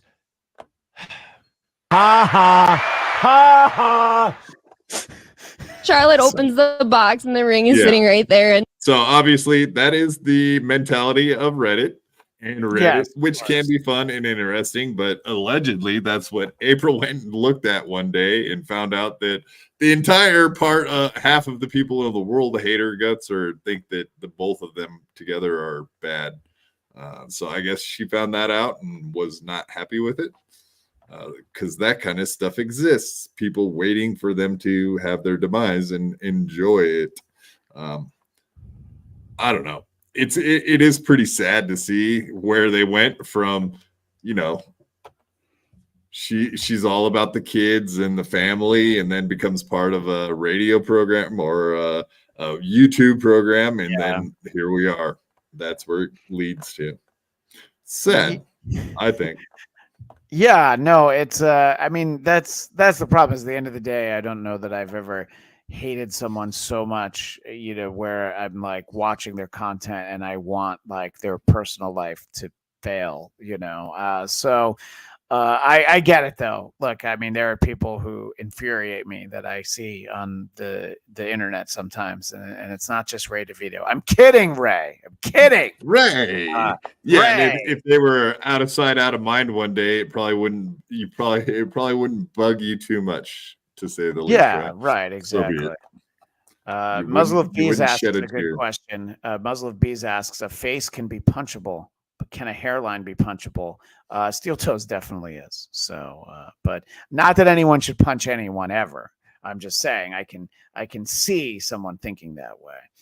But I don't know. I mean, it's like, I don't know these two. I'm not sad for them because I'm not invested in them. But I'm also not like, oh, I'm so happy that this content. The Johnny Crutches crying, that's so much more entertaining than any of this, because that's a guy who's chosen to be a broadcaster who, whether he's good at it or not, maybe he's great at it. He just got one comment and then he had a meltdown over it. That is entertaining. Somebody $5 for Mersh is all it took to totally melt that kid down. Johnny Crutches. And I hope Mersh is proud of himself. And the little bit that I've seen, he was. I was going to say, he took a monster victory lap. I saw the clip. Yeah. He was happy as hell, man. He was like a pig in slop that he took down the Crutchman. Yeah, right. Exactly. But so yeah, I mean, it's entertaining, but it's more entertaining than Steel Toe doing his regular show, I guess. Maybe that's the way that I'm seeing. Yeah, all this stuff. Yeah, all the bad stuff lately has been way more interesting than any of the actual show itself. Indeed, I would agree. Okay. B Smiley the third, $2. Thank you, B Smiley. Bring Granny back, please. That's entirely up to Granny. And the last time I spoke with him, he was still pissed off at me. So we shall see. Stay tuned, as they do. Is that a professional way to tease something out? Stay tuned. Stay tuned. Just checking. We'll be back in 2 minutes and 2 seconds. Flat Cat Jessica, look at you spending 99 cents like a big girl. Thank you very much, Flat Cat. You rock. We love you. You know it. And this is the real Flat Cat Jessica, right? Because it seemed like there was a fake Flat Cat Jessica out there. I would have to check. Okay. I hope it's the real one. I'm a fan of the real one. Yeah. Yeah, we're a fan of this one too, whether she's real or not. Yeah, they gave a super sticker, so whoever they are, we had a fake Anthony Cumia in the chat for who these broadcasters yesterday, and the real Anthony Cumia never gave us a super chat. So at the moment, I'm a bigger fan of the fake Anthony Cumia than the real one.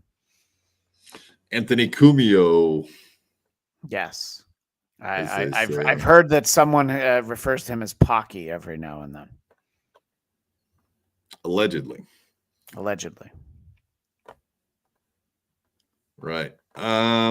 Peter Sky Parker, $2. Stoney stole that logo from Caesars. Check Discord, he says. I checked Discord. Now I have to download stuff so that I can show it.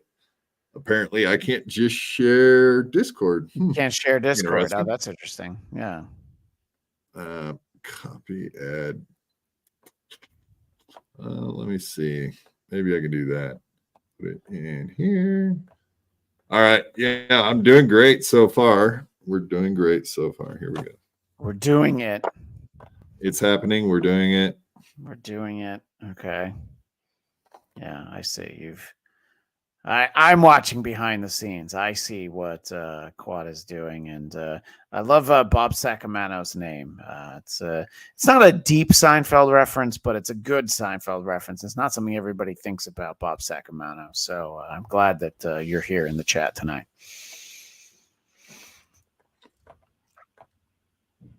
Son of a gun, man. I don't know if I could show that without it being seen by everything, man. So the Discord, you can't just share the screen? I can, but they'll see all my messages, and I'm not going to do that because that's a bad move and a bad look. Look at you being smart. Yeah, you don't want everybody to see your private messages because, there might be somebody who would screenshot it and zoom in on your private messages and share those.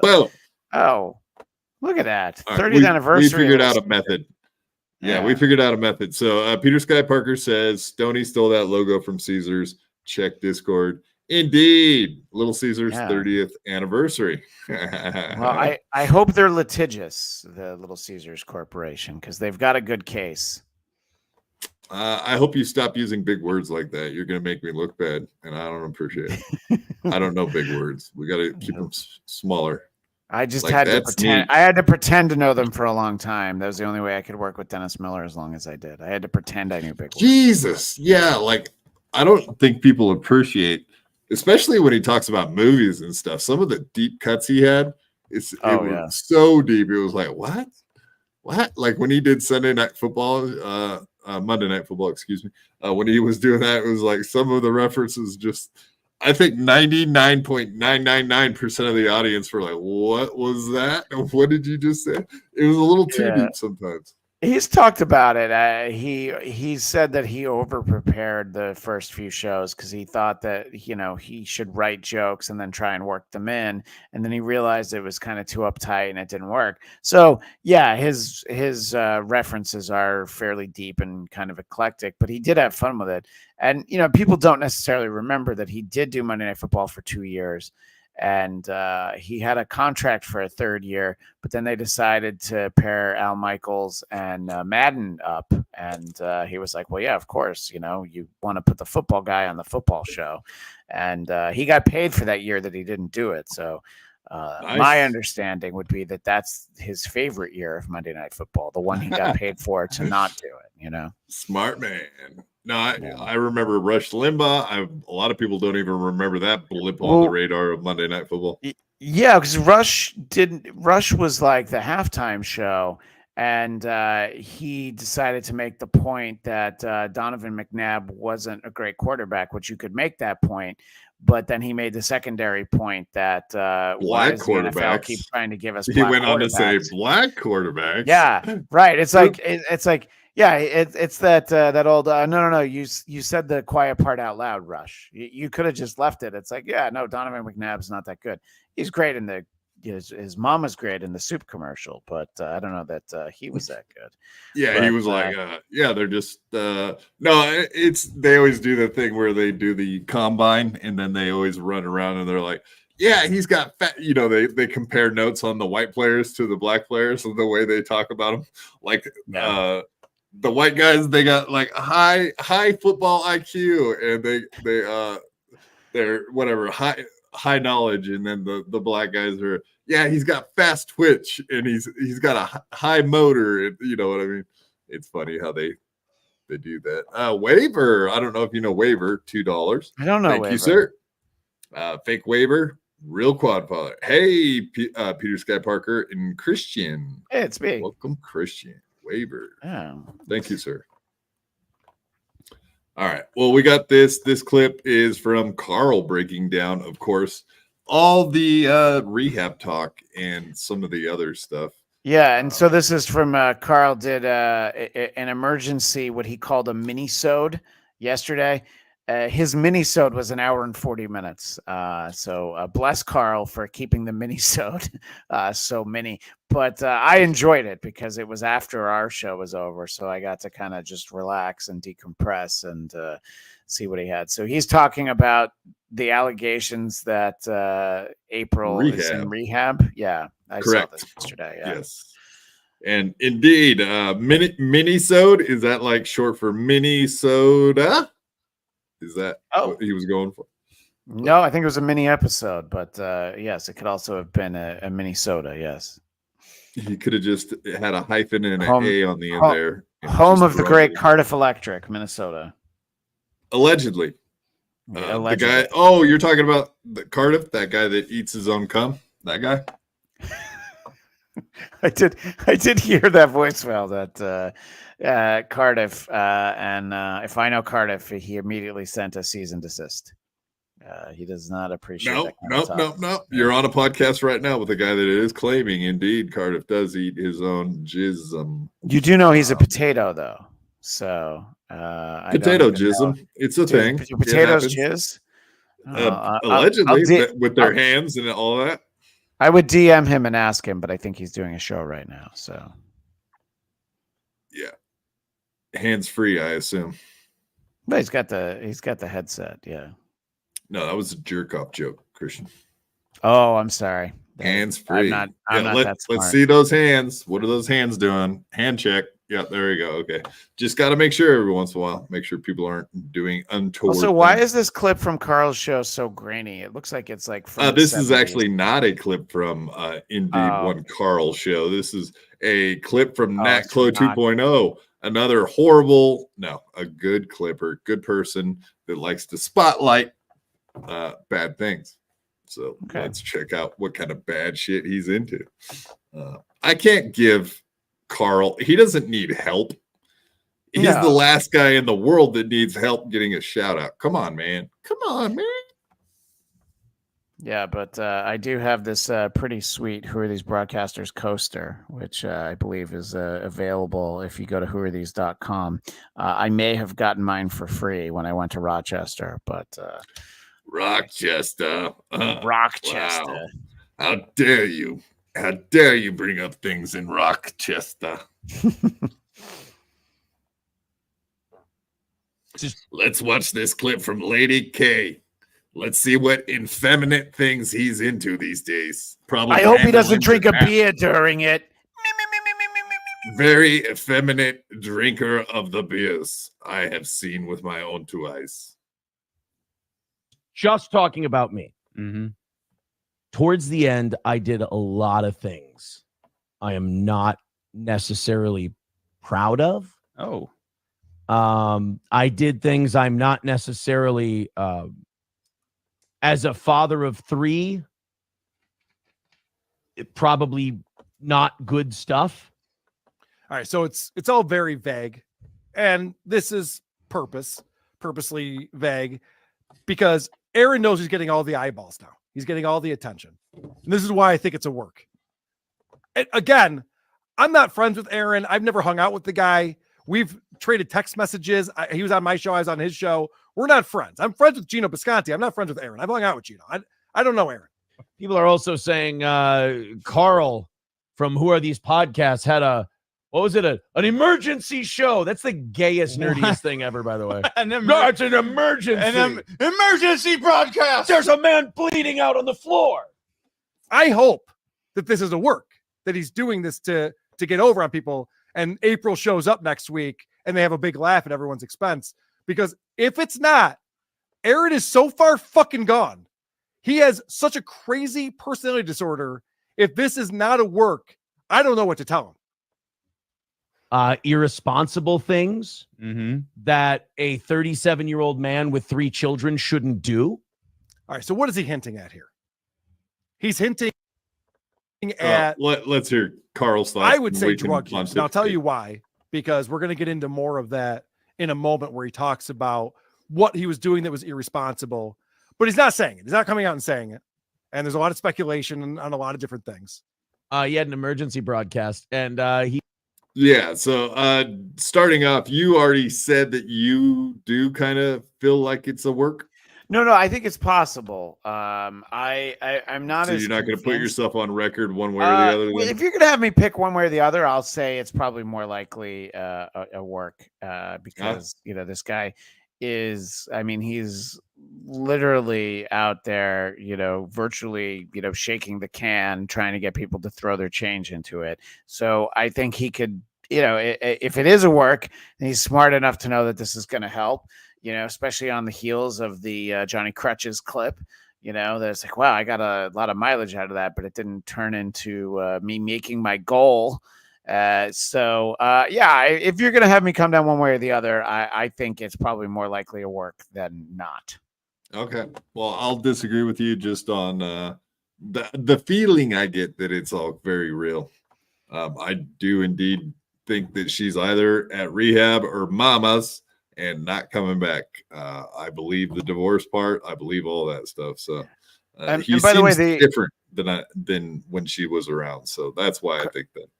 Carl's emergency episode wasn't solely about Steel Toe. It's just stuttering John.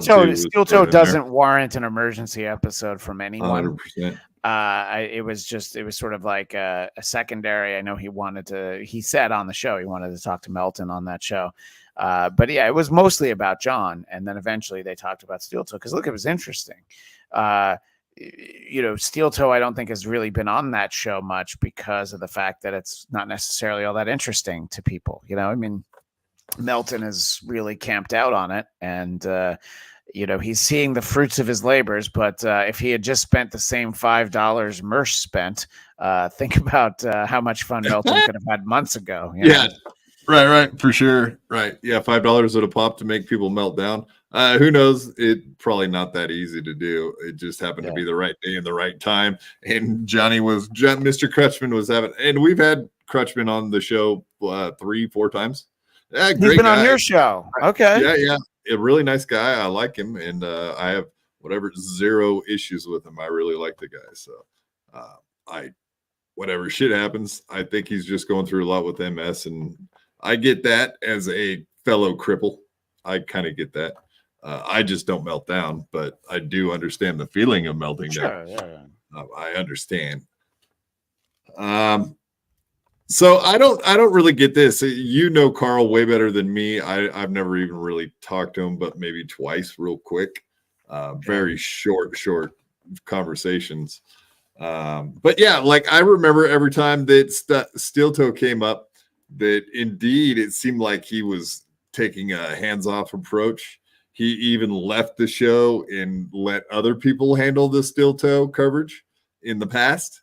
So that's why I always had thought that they were friends, but apparently that's not the case, that Carl's only friends with Gino Visconti. So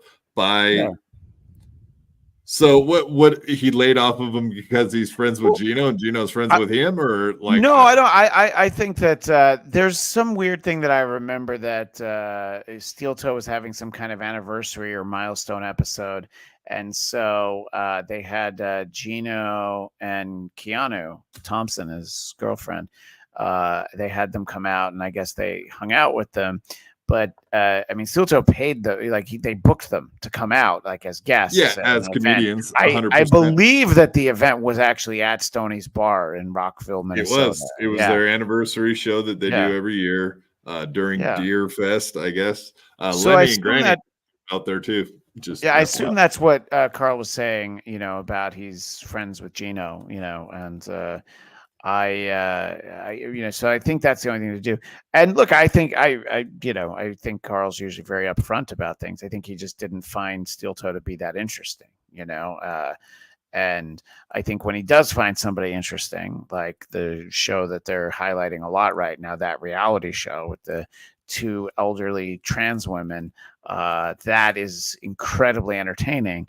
And maybe he just never found Aaron to be that interesting with or without April. I'm just guessing. It's not something that I've ever talked to him about, but I don't know. I mean, I don't know that it's like, oh my God, but because if you watch or you just listen to Carl's show, they have a weekly, or every episode has a cringe of the week. He'll play his friends, like really good friends, like Vinnie Paulino, the Potato, a lot of other people just looking really bad on their various shows. So I think if Carl has a good clip, he's going to play it, So maybe there just wasn't that much interest in Steel Toe. But again, I'm just guessing, I mean, that's kind of what he says in the clip that we're about to play. But I just had always, everybody in the Dabbleverse had been led to believe otherwise. So I guess this is kind of like hindsight looking at it now. But everybody had always assumed that they were buddies, and that's why he was hitting him with kid gloves. Because obviously Chad Zumach, Melton, all these other shows were fucking going for his throat. Even like Pot Awful and Mersh. There's a long list. What's the other one? Kino Casino. A long list of people that we're trying to. One thing that we can all agree on is that if there's one thing Chad Zumach knows about, it's bad broadcasting. So he should be able to comment on that. Right. Oh, you don't like Kumia's Cucks? You don't keep up with that? Is he still doing Kumia's Cucks? Yeah. Oh, okay. Weekly, for sure. If not twice a week. Yeah, Oh that's my one of God. his most common things now. That he does Monday with Mazers. He does Yeah. Ray Duh Vito, D-U-H, Duh Vito. Yeah. And I'm then not he gonna lie. does, I don't hate the title of that show. That's It- that's not a bad one. Ray Vito. I'm okay with that one. You're not in love with Ray DeVito like we are over here at the BYB Oh no, I podcast? like Ray DeVito, but calling a show Ray DeVito, That's I think pretty funny. It's not bad. I no notes on that one, Zuma. That's good branding. Is that what you're saying? As a pro, What I don't you get would about know. Zumach is that like there are people who like know like I talked about this a couple of times. He just did some shows. He did a weekend of shows with my buddy Don Jameson and Jim Florentine. So they like him. They're okay with him. People seem to be okay with him. So I don't know that much about his stand-up. I just know that he doesn't do a great show on his channel. And I say that because I hope to find out that he's playing this clip back right now and he doesn't know who the fuck I am. And that's fine. I don't want you to know. I don't care if you know who I am. I'm just saying you don't do a good show. And if I don't do a good show, it's not for lack of preparation. It's not because I'm drunk while I'm on the air and I pass out and the stream goes for an extra hour. If I'm not good, it's because I'm not funny and I'm not clever and I'm not interesting. But Chad has been problematic. Yeah, right. Exactly. Chad has been problematic over time. Yeah, well, I'm sure he did all those shows. It's Side Splitters, and nobody can ever take that away from him. That's true. You'll never take it away from me. Never take it away from me. People, I went on stage, I opened for Jameson, and people laughed. People laughed at my jokes. For the first time in years, they've laughed. Yeah, I always love that. I mean, yeah, it's and people laugh at Sinbad when he comes out on stage. So it's it just depends on the room you're in. Fair enough. All right, let's finish this up, or we'll never get through He it. fucking lied. He said that I insinuated something I did not insinuate. I'm not even going to breathe life into it. We're not going to say what it is. He insinuated I said something about somebody that I did not say. What'd you say? And but I'm going to go ahead and speculate. He's saying, listen, I'm a 37-year-old man. I have responsibilities in life. I have 3 children. I should not be going on benders. That's how I'm interpreting this. We can even add to that. Like, going on benders and having 3-ways with the Riquetas and the Viscontes and et cetera, et cetera. It's not a good look for the kids. Do you need to say allegedly after that? Allegedly, Derek? I meant yeah. Allegedly in Minecraft Allegedly. and all the other things that Allegedly, will absolutely cover any of my slander on this show, 100%. Yeah, no, I mean, if there's anything he needs to apologize for, it's the way he and his co-host dressed to do this fucking stream. If you see me in Captain America, he's a hero. If you see me in a Captain America shirt, it would be because I'm doing a nerdy show about Marvel movies, and we're talking about Captain America. But in the last one, his buddy had on the owl from the How Many Licks Does It Take to Get to the Center of a Tootsie Pop? I'm not saying anybody has to dress up, but look like you've showered.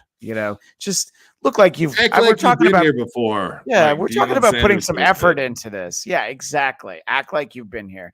Act like you belong broadcasting, whether it's on YouTube or on the airwaves in Rockville, Minnesota. Just look like you belong there. And Rockville or Rochester, it don't matter. It don't matter. Either way, it rocks. We'll be right back. All right, let's see what else he's got to say. Drinking, drug use, something like that. Irresponsible behavior. And the one thing I'm ashamed of that. I'm ashamed that I did things a 37-year-old father of 3 shouldn't do. However, cocaine and pussy. Allegedly. I am very happy. You taught me that I am not doing those things. If that's look, I get that outside of Stuttering John, it's a bit of a one-trick pony over there. But if that's what they're grasping at now, maybe it's time to wrap it up, boys. Maybe it's time to wrap it up if that's what we're going with. They did an emergency broadcast about you? No. Everybody only wants to discuss me, so that must mean I'm disgusting. But no one wants to talk about you. You're very far down on the list. People want to talk about Ray DeVito more than they want to talk about you. Oh You yeah, know, yeah, Ray's way more interesting than you. If you 100%. go through the list of all the shows that are going to be at Hackamania, all right, Melton will probably talk about him, but everybody else is like, we got better stuff to talk about than Aaron Imholt. Right. Peter Sky Sky Parker, Parker. 100% backing you up on the most interesting man on in the world, like the Modelo commercial, Oh, right? The yeah. most I love that interesting guy. man in the world is Ray DeVito. It was Dos Equis. It was the most Dos interesting Equis, man there in the you go. world. And Ray DeVito is the new Dos Equis spokesman. Yeah. Can you see him sitting there with the beer, drinking, and No, but I could see Andrew Dice Ray standing one time there. I opened for Chad Zumach and the women went wild, and I took one of them on I-80 for their last trip ever. I'm the most interesting man in the world. So both Jimmy and Detroit by Dark are convinced that Aaron is fascinating. And I've just never seen those clips. I don't find him to be fascinating. Every impression I have is that he's not a great broadcaster. I don't know why he does a morning show. I understand that he was on the radio, but a lot of smart people who get out of radio and do podcasts, they record it the day before. They don't get up in the morning and I can't believe this is a 4-hour show that you're saying it's without commercials. So I don't know if he's on there for like 6 hours. So, like, you brought up the e-begging thing, like how much that annoys you that he begs. If he does what is called overtime on his show, so if he reaches a certain dollar amount, then he'll extend the show. So that's why sometimes the shows run into like 4.5 hours. Well, I'd like to ask Aaron, how much do I have to give for you to do a 45-minute show instead of overtime? How about you do less show? Make it easier for everybody who clips it. Yeah. No, it's fine. Yeah. He pays us to do a 45-minute show. That's no. Because we've barely scratched the surface, Derek. You have no idea. Talk about today, yeah. Oh no, the steel toe thing is I think it's fascinating, but I'm a little closer to it, it appears. No, it's fine. And look, I haven't seen that much of it. It's just I'm not that interested in him. But look, the Johnny Crutch is way more interesting than his wife. Like if he had fights on the air with his wife, I'm not talking about anything physical, just verbal, if they got into those, that would be interesting. I love stuff like that. People who are having like real emotions that they can't keep inside, having that spill over onto the air, that I like. And so the outpouring of emotion from Johnny Crutches, that's way more interesting than there are some people who allegedly have behaved in a way that they shouldn't have. That's not that interesting to me. Yeah, fair enough. I did catch this on Carl talking about why he has not in the past really gone after steel toe, and he thinks he says it's mostly because people are saying like, oh, Carl always defended Aaron Imholt, and now I saw Chad saying I was doing a pile on and stuff. No. The reason why we didn't get Aaron and steel toe into any type of rotation on the show is because of the toxicity with the steel toe haters. I saw the steel toe boring show compared to Dabbler's Anonymous. I mean, it's similar to Shuey's Anonymous. Like, it's not fun. People aren't creating it and having fun with it. They just really dislike and hate. It's not a roast. So I didn't find that to be a good avenue for us to get all these people on board who are just toxic and just want to hate someone that they've never met before. Meanwhile, then obviously that's just going through all the horrible things said on Reddit about John or other Dabblers people, Anonymous. Well, exactly. Look, people in the chat are saying Aaron did fight with April on air, and Carl still refused to cover it. If somebody had put that in the Discord of who are these broadcasters, I absolutely would have played it. Detroit by Dark says his wife left the show in tears, and they had a famous argument about April not coming. Whose problem do you think that is? Is that going to be April's fault that she doesn't come? Or maybe it's the 37-year-old who allegedly may or may not have some recreational activities that might Are give you him saying whiskey dick or he's chalk got dick. whiskey Yeah, dick, coke dick, possibly. uh, Very, coke you know, diff, allegedly. Yeah. coke diff? And look, I look. Obviously, it's Carl's show. You do whatever he wants. If he feels like it would attract a toxic element that he doesn't want, I mean, you know, like the the old Stern Fan Network and the Opie and Anthony message boards. You know, things get dark in places like that. I can get wanting to stay away from it. You know, if you feel like the content doesn't justify it, there's no reason to cover it. But again, other people did cover it, you know? So I don't know. I mean, it's So it was just a topic that was out there, but you guys didn't go through. So is what it is, Yeah. right? Or you Yeah, guys, I'm lumping you in and with Carl. at this Jimmy's point. saying that that I'm in like season 2, and then they're in season 6. So that could be, but it's like it's a show that I don't want to catch up to season 6. You know, I'm happy to see some clips. I want to know more about Johnny Crutches than I do about either April or Aaron. I'm way more interested in All Johnny right. Crutches. Well, maybe I'll have to invite Crutchman back on the show and have you with him, and you can grill him for all he's worth. That'd be Well, I'm gonna interesting. make sure, and I'll Venmo Mersh like $20 so that Mersh can send 4 chats during that. Oh, you're a mean man, Christian Bladt. You're a mean guy. I see what you're doing there. It's happened. Yeah, I may or may not have heard that before. And then this is just the last clip I have from Carl or anything. I know you can't disparage your boss, but yeah, no, this last little comment from Carl talking about the Dabbleverse not being toxic after pretty much smashing the Steel Toe Boring Show and all that shit. How toxic that all is. But there's something about the Dabbleverse specifically where things have not gotten toxic. Everyone is still in it for fun and having fun, and people aren't trying to like ruin John's life or something. We're just pointing and laughing because it's fun. Dollar cost back. Do you see where I could possibly argue that point a little bit? Yeah, I mean, look, I think in the generality of the Dabbleverse is not toxic. No, I don't think that's true. I think that for the most part, it is a lot of fun. People can, you know, create images and some of the videos. Some of that is fun, and maybe that's lacking from the Steel Toe subreddit. But yes, there are examples, and you know, not just Carl. Like even Shuli would tell you, like, don't go. You know, any of us know where John lives. We may or may not have, you know, seen the Redfin listing to see what his apartment looks like, but don't go there. You know, and I mean, even what Vince does, and he sends all that food to him. I'm like, all right, it's kind of funny, like sending the food and all that. It's like, all right, I mean, you're wasting people's time and resources. I guess it's funny. What I did like was when John was doing the show from his mom's house, and someone knew the number.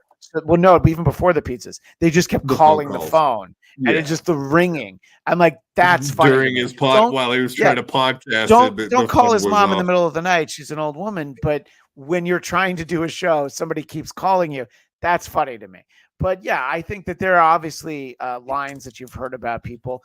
But you know, the pictures of your buddy John at the event that Dave Serra took, it's like, well, it was a public event. I mean, I guess it was a private event, but it was on a stage. And, you know, there's videos that not everyone is sharing. So, look, you can make the case either way. I can see wanting to stay away from the Steel Toe people, because it's like once you get, you know, it's like don't ask anybody to do any favors for you when you're in jail, because you're going to pay for it in too many ways. So it's like, hey, why don't you look at Steel Toe? It's like, no, I'm good, you know, but even Stuttering John agreed, like some of the stuff around Christmas time was funny. I asked him about all that shit, and he was like, yeah, even okay, a couple of the pizzas, a couple of those things were actually funny. So I asked him about that, and he did relent a little. Yeah, and I mean, you know, Vince sending him beer that he doesn't like and tampons is actually kind of funny, you know, but you know, it's well, if you were smart, you would just you would soak the tampons in beer, and then well, I He guess could, I he could say use that them on as a YouTube. suppository. Yeah, exactly. There you go, suppository beer. Suppository The best kind of beer. exactly. But All right. it's but it's like people run their shows the way they want to. Melton can spend as much time as he wants in Steel Toe. Carl can spend as much time as he wants on Steel Toe, whether it's 0 or whether it's 90%. It's whatever they feel like makes a good show. Obviously, they both have very supportive fan bases, and people will be able to come out and see them at Hackamania in Las Vegas. Go to hackamania.com, promo code WATP to save 20%. WATP. That's right. Exactly. I definitely. Right. Okay. I was just getting a message. I apologize about that. Definitely. I did want to get off of all of the Dabbleverse topics Sure. and just have a BS talk with you. Considering you were on one of my favorite shows, like I keep bringing up, for 5 years on the Dennis Miller Show. I started working with a guy in like 2010, 2011. And he was already a devout follower. I always loved Dennis Miller. I had no idea that he had a radio program like that. So it was very good to see that. And I became a huge fan of it. And I was very bummed out the day that it ended. I can honestly say that. Yeah, it ended fairly abruptly. There was sort of a it was change weird. in management. Yeah, and fun trivia fact that the last show that we didn't know until afterwards that it was the last show. I did the last hour of the show because I would guest host sometimes. And Dennis, I don't know, he had an appointment. I can't remember what it was. So I just did the last hour of the show. So the last live show we ever did was actually me hosting it. And I didn't know that was by in February 2015. Yeah. And then I got a call afterwards, and I was like, when it was our boss, I was thinking like, oh, okay, is this going to be that they don't want me just jumping on to, do an hour of the show when it's not scheduled ahead of time? It was like, no, you did your last show today. And I'm like, oh, okay. And, look, there's contract negotiations with companies and talent. They go a lot of ways. I'm not involved in that stuff. I was just told. And, we did like another month where we ran best ofs, and it was definitely a bummer because doing that show was fun. And we did it from 2007 to 2015. So almost 8 years. It was great. And I loved being a part of it. And especially sort of the later years where it was really, because in the early run of the show, there was a sidekick, David Weiss, who went by Salmon. And then after, I think it was in 2010, he wasn't on the show anymore. So Dennis would just talk to me. And that's when I started to think like, oh, I guess I have something really interesting every now and then, so absolutely. That's what I was going to ask you. Is I started to notice even there closer to the end, like I thought maybe you guys had seen the end coming because it seemed like you got more and more involved with the show there closer to the end, and you were plugging your own, like the Blackcast. Like you started plugging it and talking about it more and more there closer to the end. So that's why I assumed that you guys probably knew that the end was near. No, he wasn't sure that he wanted to do more, but he had a sense for what he did want to do. And I think the company wasn't as interested in continuing the show. And it was fine for him, but I think he likes doing the show, but it's tough because when you're, at the peak, we were on, I think, 306 stations, and we were essentially on conservative talk radio stations. And a lot of people will be like, oh my God, I can't believe Dennis Miller's such a conservative. What happened to him? It's like, well, if you paid attention, his views kind of evolved throughout the 90s, where it wasn't that surprising that, sort of his post 9/11 moment was, a lot of celebrities would say, well, I support the troops, but not their mission. And Dennis said on a Tonight Show appearance, well, I support the troops and their mission. So that was sort of like, oh, wait, what happened to that guy. I was like, well, no, I mean, pay attention. He was always very liberal on social issues, which that would have been really hard for me to do a show with, like, you know, I was never asked to produce Sean Hannity or Laura Ingraham. But that drumbeat would get old and it would be hard for me to zone out, you know. Dennis, you know, was very conservative fiscally and on military, and there's a lot of things I did agree with him about. There were things that maybe I thought differently, but I didn't care because it was essentially a comedy show. Yes, we were on political stations, but that's like traditionally liberal, like, you know, traditional liberal, where people were just like, hey, get the hell out of my lifestyle, my life. But yeah, people should be responsible with money and responsible with their lives. But other than that, what you do in your bedroom, etc., that's all on you. Yeah. So I think that's right, exactly. It's sort of like the libertarian approach, you know, less government is better. And, you know, at differing times, either party will say that they want to be less involved, but really they both seem to be one. They all want to be very involved, just in different ways. Funny. Yeah, Mostly. But you know, Limbaugh was brilliant at what he did. His fans were ditto heads because they literally agreed with everything he said. There was no one who would listen to Dennis's show. Yeah, but there's no one to listen to Dennis's show and be like, "Oh, I agree with him on all these issues."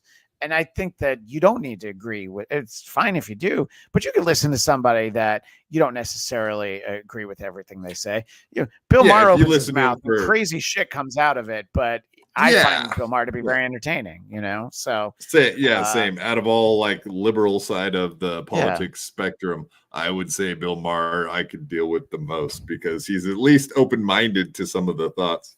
But like you said, ditto heads. I was 100% a ditto head, and but I didn't agree with him for. You said you guys were on for an hour and 40 minutes every day. I did not agree with an hour and 40 minutes of the crap coming out of his mouth. Just probably 80% of it. You know what I mean? Right. But I mean, we would have fun.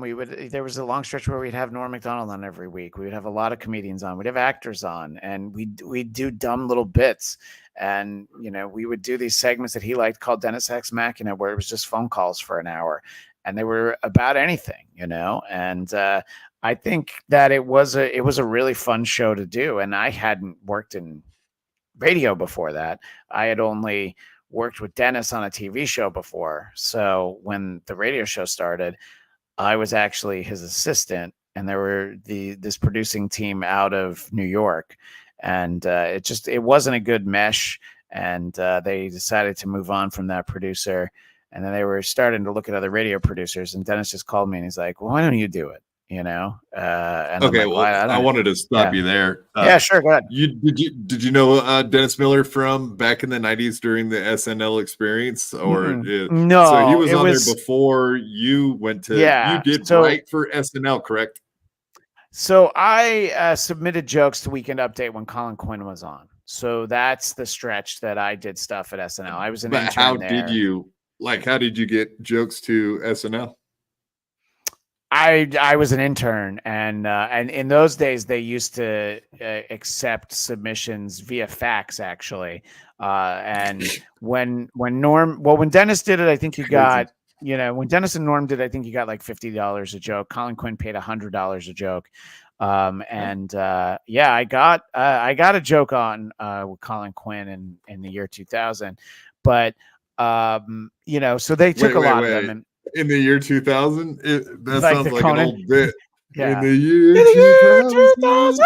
Yeah. In the year 2000. Sorry to cut you off. No, it's fine. In the year 2000, that just popped in my head. It reminded me. I know. I interned at both Conan and then SNL. So, you know, obviously I was just sort of watching in awe of all the stuff that happened. So, yeah, I got to know Dennis on his CNBC TV show that he did from like 2004 to the middle of 2005, because I'd been a page at NBC. If people watch 30 Rock, Jack McBrayer's character, Kenneth, he was in the suit with the ugly peacock tie. That's a page. That's what I was in like 1999. And, you know, the people who were hiring for Dennis's CNBC show had been pages. So that's how I got to know him, was working on that show. And the writers would write bits for me to be in. And I had the instinct early on. I'm never going to say no to anything, no matter how stupid it is. I was dressed up as a spider. I was dressed up like Babe Ruth once. I wore ladies' lingerie. It was like whatever they wanted me to do. I was like, yeah, I'll do it. That's fine. Don't worry about it. And I think Dennis liked the fact that I was somewhat fearless, but also not a particularly good actor, but that I was still out there trying to sell it. I think he appreciated that. So, so when that show ended, we sort of stayed in touch. And then when he got to do radio in 2007, I was on board from the beginning, but I wasn't producing the show when it started. Yeah, that's amazing, man. It's just very cool that you got to bump elbows, rub elbows with all those folks. Did you get to know anyone closely as a page? Like who were you closely linked to? That was it like a Lorne Michaels or no? I was in an elevator. I was in an elevator with Lorne Michaels once, and it was incredibly uncomfortable. Just a way to be, because you have to. It's boring, but you have to switch elevators. So you have to go from one elevator bank across to another one. So I was in like a long elevator ride, and I'm like, there's so many questions I could ask this guy. What I really want to do is not be in this elevator with Lorne Michaels. So, people were very nice on the show. You could have done the Chris Farley bit, right? With yeah. Hey, remember? Exactly. Remember, I'm Chevy Chase and you're not. That was awesome. Exactly. Sure I could have done that. But so there's people that I got to know who were nice. Like I said, Colin Quinn was very encouraging on me submitting jokes to him. And I was just an intern, and he would see me in the elevator and he would tell me like what they needed more jokes about. So he'd try and help me. It was very encouraging. Tim Meadows was always really nice. And I ran into him. The ladies, oh, a lady! I've got my Cavassier. Yeah, my Cavassier. And I once in LA at the farmers market in as part of the Grove. My dad was in town and we were walking around, and is the perfect celebrity encounter. Tim Meadows recognized me and came up and said, "Oh, hey, Christian, how's it going?" Whatever. We talked about whatever. And then my dad, like after he walked away, was like, "That guy knew you. He's from TV." I'm like, "Yes, he is." Yeah. So I okay. Wait. Your dad didn't know who he was. He just said no. He did. No, that's what he knew. Okay. No, he knew who he was. He knew he was. On okay. SNL. You said the guy from TV. The guy from cool, TV. Though. Yeah. That's still he knew he was. Yeah. Like I couldn't have bribed Tim Meadows to have done that any better. I liked pretty much everybody except Chris Kattan. Yeah, I've been very upfront about the fact that Chris Kattan was a real douchebag, and I don't have anything nice to say about him. But I think he was going through some issues in his life at that time. So, but I can tap into my rage from 1998 and remember how much I disliked Chris Kattan. And Mango was never funny. Mango. That's why I was fucking racking my brain to fucking. Mr. Peepers was all right the way he would eat an apple, but even that wasn't great. Yeah. Oh yeah, like oh wow, that would be mean to say that. That reminds me of Kevin Brennan's wife when you said Peepers. Oh, that's mean.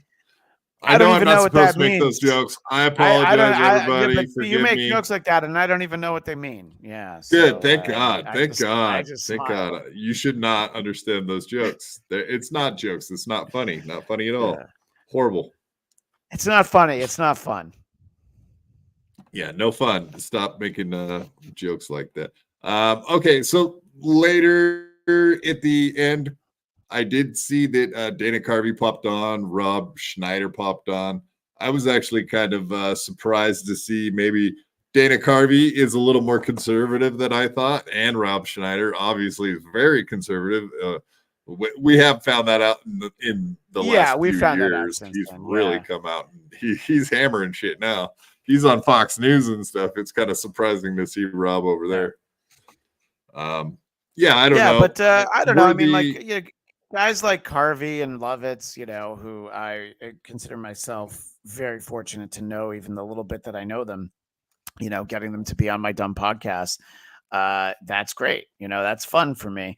I think a lot of people, their worldview changes when they get older, or, but you don't really go to Carvey and Lovitz for politics. I mean, John's Jewish, so he's weighing in on, Palestine and Israel, right. so, it's, and yeah, I mean, it's like, I don't know. It's like, if you disagree with his opinion, does that mean that the critic isn't funny anymore? I don't know, Or like Jerry Seinfeld that had UCLA commencement. They all walked out on him. That's like, yeah, well, it wasn't that many. I think comedian. more people should be upset with Jerry Seinfeld because of that Unfrosted movie than what he had to say in his commencement Fair point. speech. Yeah, I heard that exactly. is trash. It is not good. It is very bad. It would be the worst movie of the year if this weren't a year where the film Madam Web came out. I don't know what Madam Web is. It Marvel or is it DC? It's a Marvel offshoot, but it's starring Dakota Johnson, so that's kind of all you need to know. Pretty face, not much for the acting. Yeah, she's been in a couple of good movies, but I mean, if you like the 50 Shades of Grey movies, no, I'm not a fan. No, definitely not. Well, Articulate John asks a question. He says, John Lovitz is Jewish, and John has this joke from his act when he first started doing stand-up. He's like, there's a rumor out there that I am a Jew. It's not true. I'm Jewish. And the reason why it's a funny enough joke, but George Santos actually used that as an excuse. He's like, no, I didn't say I was a Jew. I was Jewish. So he literally used the John Lovitz joke to try to get away from having pretended that he was. So he's hilarious. This George Santos guy has got a real good sense of humor. Actually pretty hilarious. When he dresses up in ladies' clothing, he's really funny, right? Yeah, exactly. Well, maybe he could be the third mic on the Steel Toe Morning Show. I was going to ask you too, because I know you're. So you've written for movies, produced movies, acted. Not so much with movies. No. My wife's a TV writer. She's the real talent in our house. Does she write the Legion, the TV show? No. My wife, she worked. You're tied to that, correct? I did an after show for Legion, which might have ended up on IMDb because one of the other people on the panel listed the show. Yeah. So I used to do a lot of after shows for a network called AfterBuzz TV. And I kind of carved out a niche doing a lot of superhero stuff. But no, my wife worked on Orange is the New Black and Mad Men and some other shows. But those are the big two. Interesting. Yeah, Mad Men's awesome. Yeah, my wife's actually in the last shot of the final episode of Mad Men. Don Draper's meditating as he's come up with the "I'd like to buy the world a Coke" commercial, and as they pull out, my wife is next to him off in the background. So she's forever memorialized in the final episode of Mad Men. But I always say she's the real talent in the family. Mad Men has that overused line that everybody lies when they say, I never think of you at all when the two guys are in the elevator, and he says it. Like, all these people say that all the time, like, oh, as soon as I get off podcasts, I never think about you at all. It's like, dude, you know everything from every show. It's like you watch everything. You lie so bad. And I'll say that goes for a lot of people in the Dabbleverse, man. Yeah, right. Exactly. No, I agree. Yeah, there's people, the last time I was on, I shared an image that I think I had been misled on, but a little bit more upfront. The one that I have at the moment, it's also from my friend Eric Connor. I believe he was in the chat at the beginning of the episode, but I think he had other places to be. But and you can decide if you wanted to share his handiwork. But I wanted to bring this up earlier when we were talking about people in the Dabbleverse. Try to have fun. So this is a new incarnation of Baywatch with John in the David Hasselhoff role.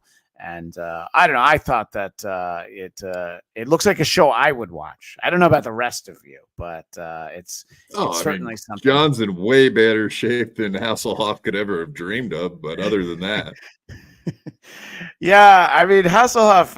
Remember that weird video where he like had on jeans and no shirt, and he was like just like devouring a cheeseburger on the floor of his hotel room. I know this is a long time ago. Maybe you don't remember it, but No, I do remember that. Yeah. And yeah, it seemed like maybe he was on something. I don't know.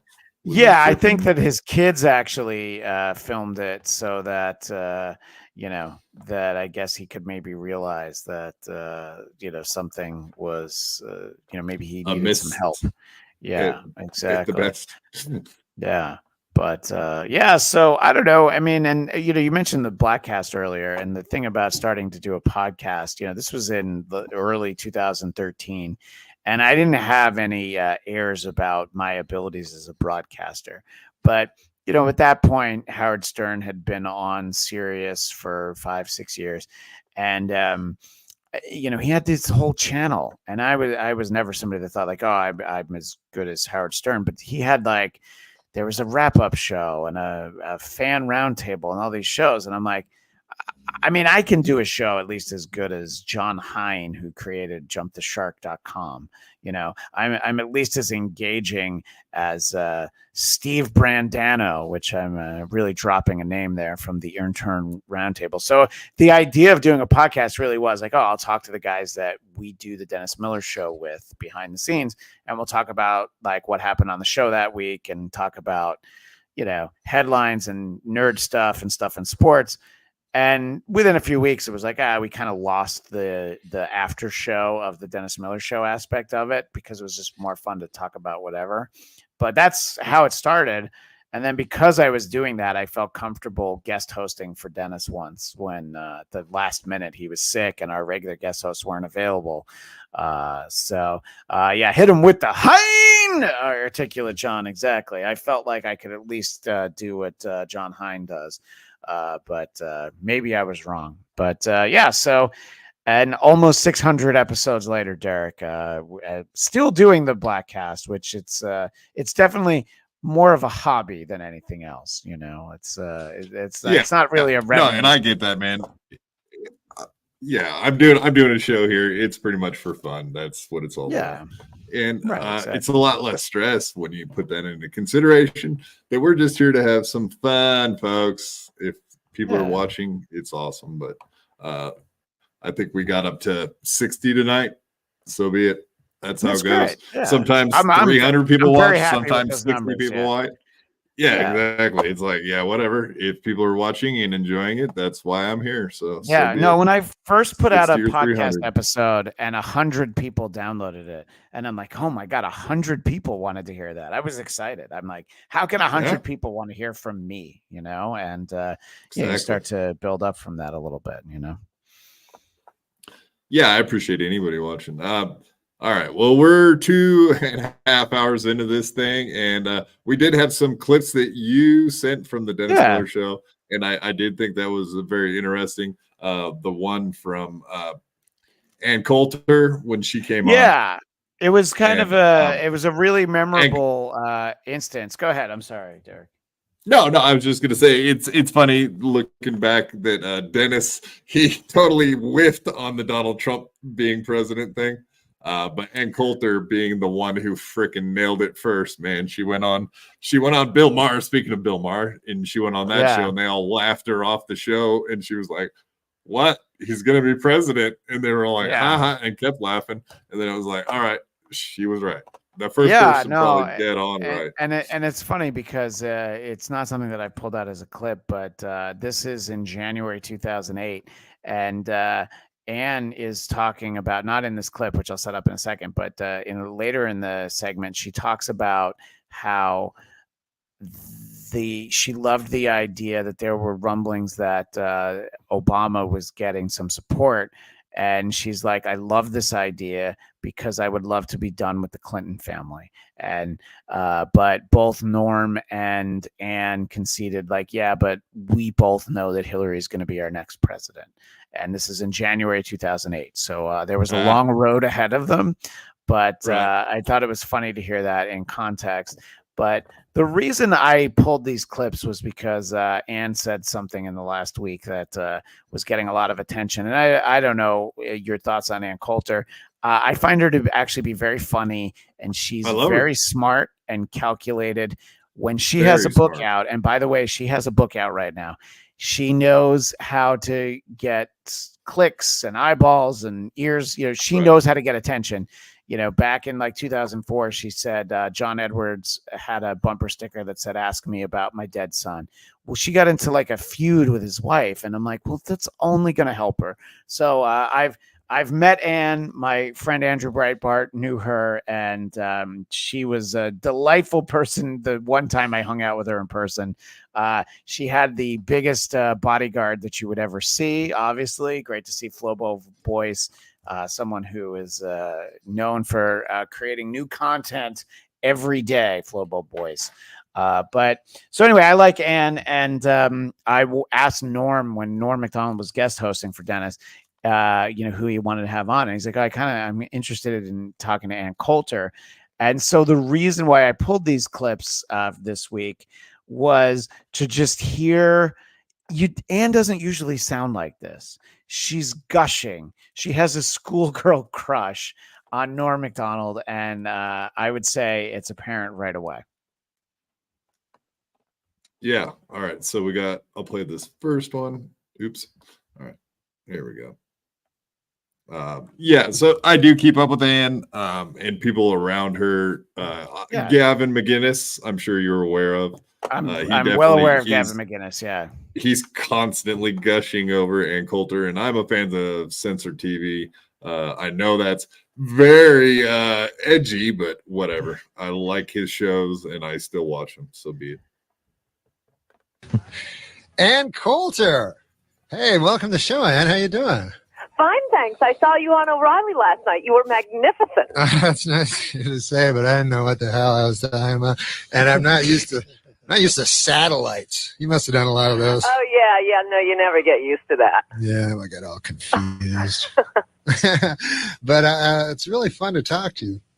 Thank you. I'm a huge fan. Really? Yes. Wow. That's nice. All right, Normie. Now, I hate when guests say that, but I am. Oh, that's nice. A pretty girl like you. What do you do for guys? I've always heard that dudes are afraid of strong women. Do you ever? Yeah, well, maybe weak men are, but that's not really what I'm in the market for.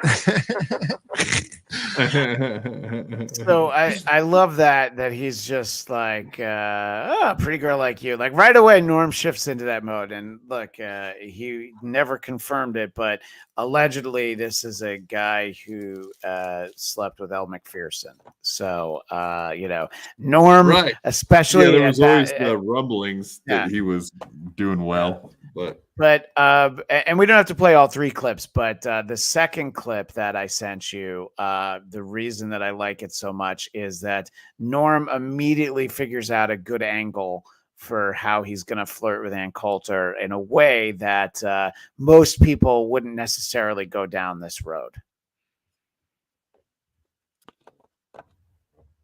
Intriguing about you is that you're now what I find intriguing about you is that you're unapologetically pro-life, and that's what I noticed about your appearance last night. Yeah. I emailed everyone on my email list. That was magnificent. Well, it's not a popular opinion, but I've always wondered why it's not a subject of debate in the country, since the country is so split. But you never hear it like discussed in rational terms. Like no, you're right. You're right. Well, I think in part it's because one side doesn't really want the details discussed. Uh-huh. So she's just giggly, and as I said yesterday on these broadcasters, you're like, oh my god, the office chair she's sitting in is just sopping wet right now. She just couldn't be happier. And I've listened in on a lot of interviews with Ann Coulter, and that's the only time she ever sounded quite like that. And I think Dennis even asked Norm about it once, and he kind of like blushes, and he's like, yeah, she's really nice. I have no idea if they ever even met in real life, but it was it was one of those things that was this sort of like legendary thing about the show. And it wasn't even when Dennis was there. Like we had to play it back for him because people started calling in, and it was a very popular segment, even though Dennis was on vacation. Hell yeah. Did you ever hear rumblings that Norm Macdonald had cancer and was dying? Did anyone like behind the scenes? Nobody knew ever. No, nobody knew. So the last time I saw him, Dennis was on. David Spade had a Comedy Central show called Lights Out. This is before the pandemic, and the guests on the show were Dennis Miller, Kevin Nealon, and Norm Macdonald. So three consecutive Weekend Update anchors. And the show was great. The show was so much fun. But being in the green room with like the four of them talking without microphones on, I just couldn't. I mean, it was so funny. It was so wrong. If that had been recorded, they all probably would have been canceled the next day. But it was tremendously fun and funny. Norm had brought his mom. And, he looked like he'd gotten, like he'd gained weight. But, I mean, this happens to all of us. In the face. So, he's older, but. I didn't think anything of it. And this woman, Lori Jo Hoekstra, worked with Norm for a lot of his career. And she was a producer on his sitcoms and everything.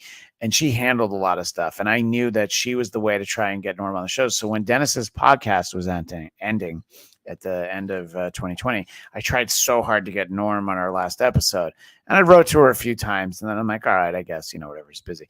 So long after we found out that he died, she wrote back to me a few months later and she's like, sorry, I'm just getting back to your email. I apologize that we weren't able to get him on. And I'm like, you don't have to apologize. He was sick. He was dying. It's fine. Obviously, you weren't going to say anything at the time. And I felt bad I wasn't too persistent because Lori Jo had always been good to us. And so had Norm. But I so wanted to have Dennis's last podcast be with Norm Macdonald. I think we had Bill Burr on, and maybe it was Saget. I forget the order of it. So we did fine. But I would have loved to have Norm on. And I mean, maybe his manager knew, but I don't know of anybody who knew ahead of time. I'm sure Lori Jo knew, but I don't know of anybody else who knew. Yeah, fair enough. I haven't heard anyone really say that they knew that. So yeah, I'm sure someone maybe. I don't know. No, but you don't even. It doesn't even seem like guys like Spade and Sandler. I don't think any of them actually knew. Yeah. Yeah, exactly. Yeah, I think I've heard Spade talk about it, and he said he didn't know, so that was kind of interesting. It was like if anyone would have known, it'd probably be like Spade, Carvey, Schneider, any of those guys. Yeah, those guys, absolutely. Yeah, I'm sure. For sure. So yeah, and I mean, look, it was of course sad to lose Norm, but it was great for the outpouring that after he passed away, just the recognition that this guy was such a genius and he was so brilliant. The moth joke that he told on Conan that went on way too long, all of that. And then we got another big dose of Norm Macdonald love, as we were talking about earlier, when OJ died, and there are those great YouTube compilations of just all the OJ jokes. Like, hey, that's my lucky, hey, that's my lucky stabbing hat, Yeah. Yeah, his appearances on The View, all of that, those were so good with the Clinton talk. He called out everyone, man. Everybody knows that Bill Clinton's a murderer. Haven't you heard Walters this? Oh my God, spazzing out. That's the best man of all time. You can't say that, Norm. He's like, what? I just thought everybody knew. Yeah, so I love the outpouring for Norm whenever it comes out, and there's whole accounts that's just great Norm clips. And there are great Norm clips from Dennis Miller's radio show. There's a video that's out there. There's very little from that show that was video, but we had cameras on. Dennis was in studio. Norm was a guest. Jason Sudeikis was on SNL at the time. And I'm in the studio with them. And you can find that hour on YouTube. And it's so crazy because I absolutely didn't belong in there, but I was just like the fly on the wall, to mention Carvey and Spade. And I just couldn't believe I was like watching them, and Yeah, it kind of endeared me to Sudeikis that he said, like, he's like, yeah, well, think about how I feel. I like, what am I doing here? I'm like, all right, dude, you're on the show at least, like it makes sense that you're here. But Norm just always dominated the conversation in a way that you were glad he was doing it, and so yeah, that's some very fond memories of doing stuff with Norm, but it was usually just a great time doing the show with Dennis. It was very silly. The podcast was even sillier because we didn't have to take stupid commercial breaks. And, there were definitely times that I was aware of who are these podcasts at that point, and I was just like, man, somebody's going to send them this show, and it's going to break my heart because I know that Dennis's show isn't for everybody. But when I first was going to talk to Carl, I had to do a quick Google search to make sure. I'm like, they never did our show, did they? And I guess nobody sent it to him. But I guess they could now, but I don't know where the fun would be in that, Yeah, now you're on Who Are These Broadcasts? And, exactly. And you are the professional go-to broadcaster with all the inside knowledge. Look at you. No, Wow. it's an amazing career, and it's amazing that you got to do all that stuff. I'm enamored. Like I said, I am a huge fan, and to have you on my podcast, you're gracing me with your presence, and I do appreciate it. Listening to your voice, I don't know, 10 years ago, 9 years ago on sitting out, it's nice weather out. And I remember sitting outside and listening to Dennis Miller outside, enjoying the sunlight. And I was sitting out there today, and I could pretty much hear your guys' voices in my ear. It's kind of eerie thinking like, dude, I have Christian Bladt coming on my podcast today. It was kind of surreal for me, honestly. Well, I appreciate that. And I did appreciate you said such nice things the last time that I was on. And I also appreciated that when you listed the order of guests, you put me before Ray DeVito. I really appreciated that. I think that who's Ray DeVito? Obviously, Ray. I remember. Yeah. Okay. So obviously John was the big guest, so Stuttering John should have gone first, but the fact that I wasn't the last one, I'm like, oh, what a nice move there. And no, like, I appreciate it. Even somebody who listens to the Blackcast is like, oh, I hate it. I'm like, all right, at least they listened, at least they gave it a shot. So the fact that you knew me from Dennis and you'd heard the Blackcast, I was like, oh my God, like I said at the beginning of the show, I was like, I'm happy to do your show, because you've said such nice things about me. Yeah. Well, I kept you here for damn near 3 hours, and then you said that was max. So I got to put my kids to bed. Otherwise, we could try to make our goal. We could try to hit our goal tonight, Derek, and go into overtime. Go to overtime. Yeah, about 3 hours, and we're $20 short. Yes. They give me the $20. That would be very cool.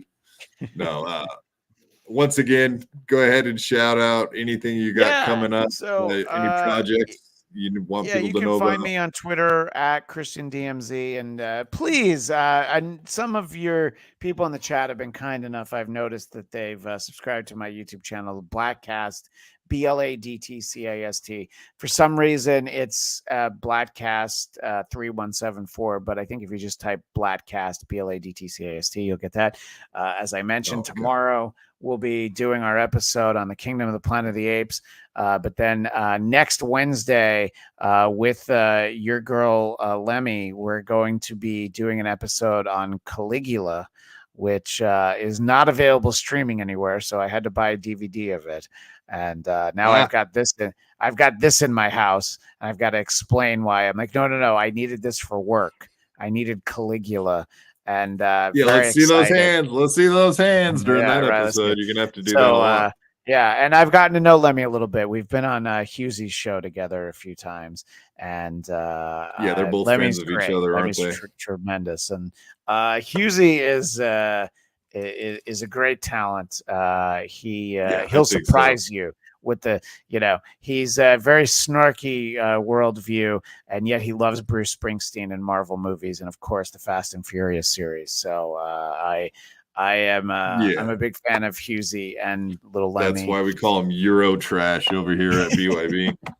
Yeah. Oh, and of course, the show that I've plugged only 5 times. Who Are These Broadcasters? We do it Tuesdays at 2 p.m. Eastern, 11 a.m. Pacific on the Who Are These Podcasts YouTube channel. Please type in WATP. It'll pop right up. Yes, it'll show up. And if I'm gonna plug Hackamania.com, we can't say it often enough. There's gonna be so much going on there. Promo code WATP. We don't have our own promo card. Oh, Ray needs you. Yeah, desperately seeking Derek. Is that what's happening here? Is that what it is? Yeah. No, if Ray needed you, Ray would have clicked on the link if he needed to. Oh, okay. He never checks and sees if I'm still live before he goes live. Jerk. What a guy. Huh? What a guy. Yeah. Well, once again, thank you so much. I can't thank you enough for coming on. Like I said, it has been surreal for me. My gosh. Well, it's fun. And I'll maybe next time I'll bring some clips that are from like at least the last 10 years, not old clips from 2008, but I love those clips of Norman. Yeah. I live in the past for the most part. When I look at stuff, it's always from old days because everything new sucks. In my opinion, most of it. You're not wrong. It's if I were to go into my Spotify, there's almost no artists who started in the 21st century. It's all stuff from. I'm a big 20th century guy, Derek. I'm not so crazy about the 21st century, and you can boomer me all you want, but I'm okay. I'm a boomer. Being a boomer. Yeah, I'm definitely okay with being a boomer.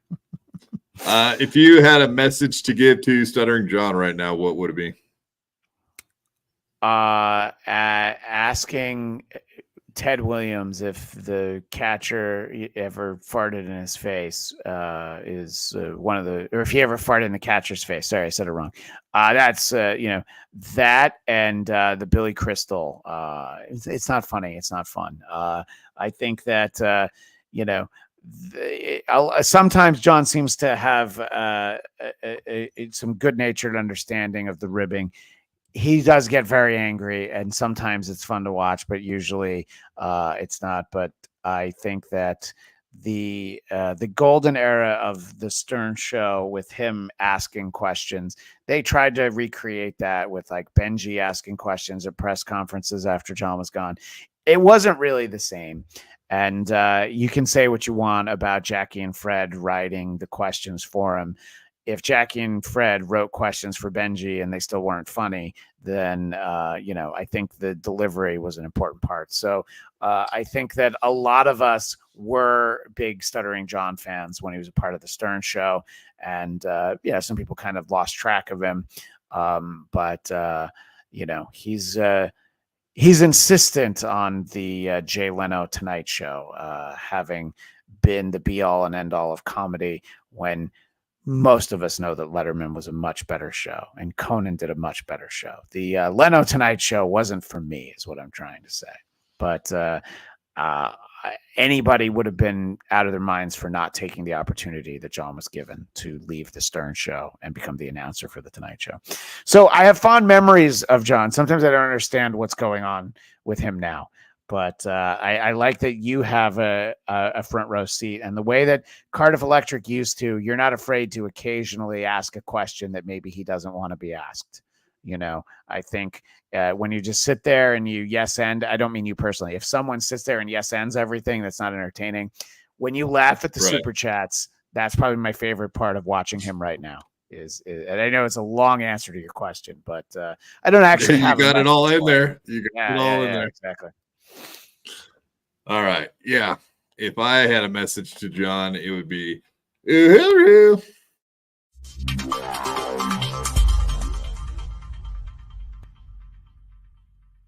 I had to fight my whole life. I could beat you up even if you had 1,000 knives.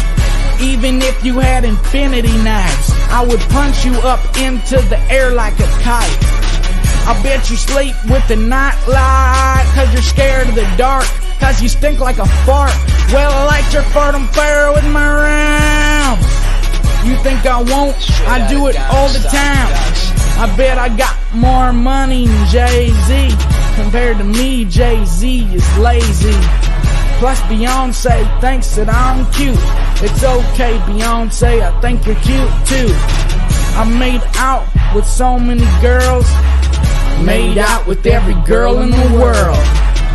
I might look small, but I'm not. I don't care if you're big, I'll fight you. Well, I do know that I am the baddest of them all. If you ain't about money, then I don't mess with y'all. Y'all think I don't get girls, cause I ain't very tall. If she see my stats, I bet you that she calls. Cause I am the baddest of them all. If you ain't about money, then I don't mess with y'all. Y'all think I don't get girls, cause I ain't very tall. If she see my stats, I bet you that she calls.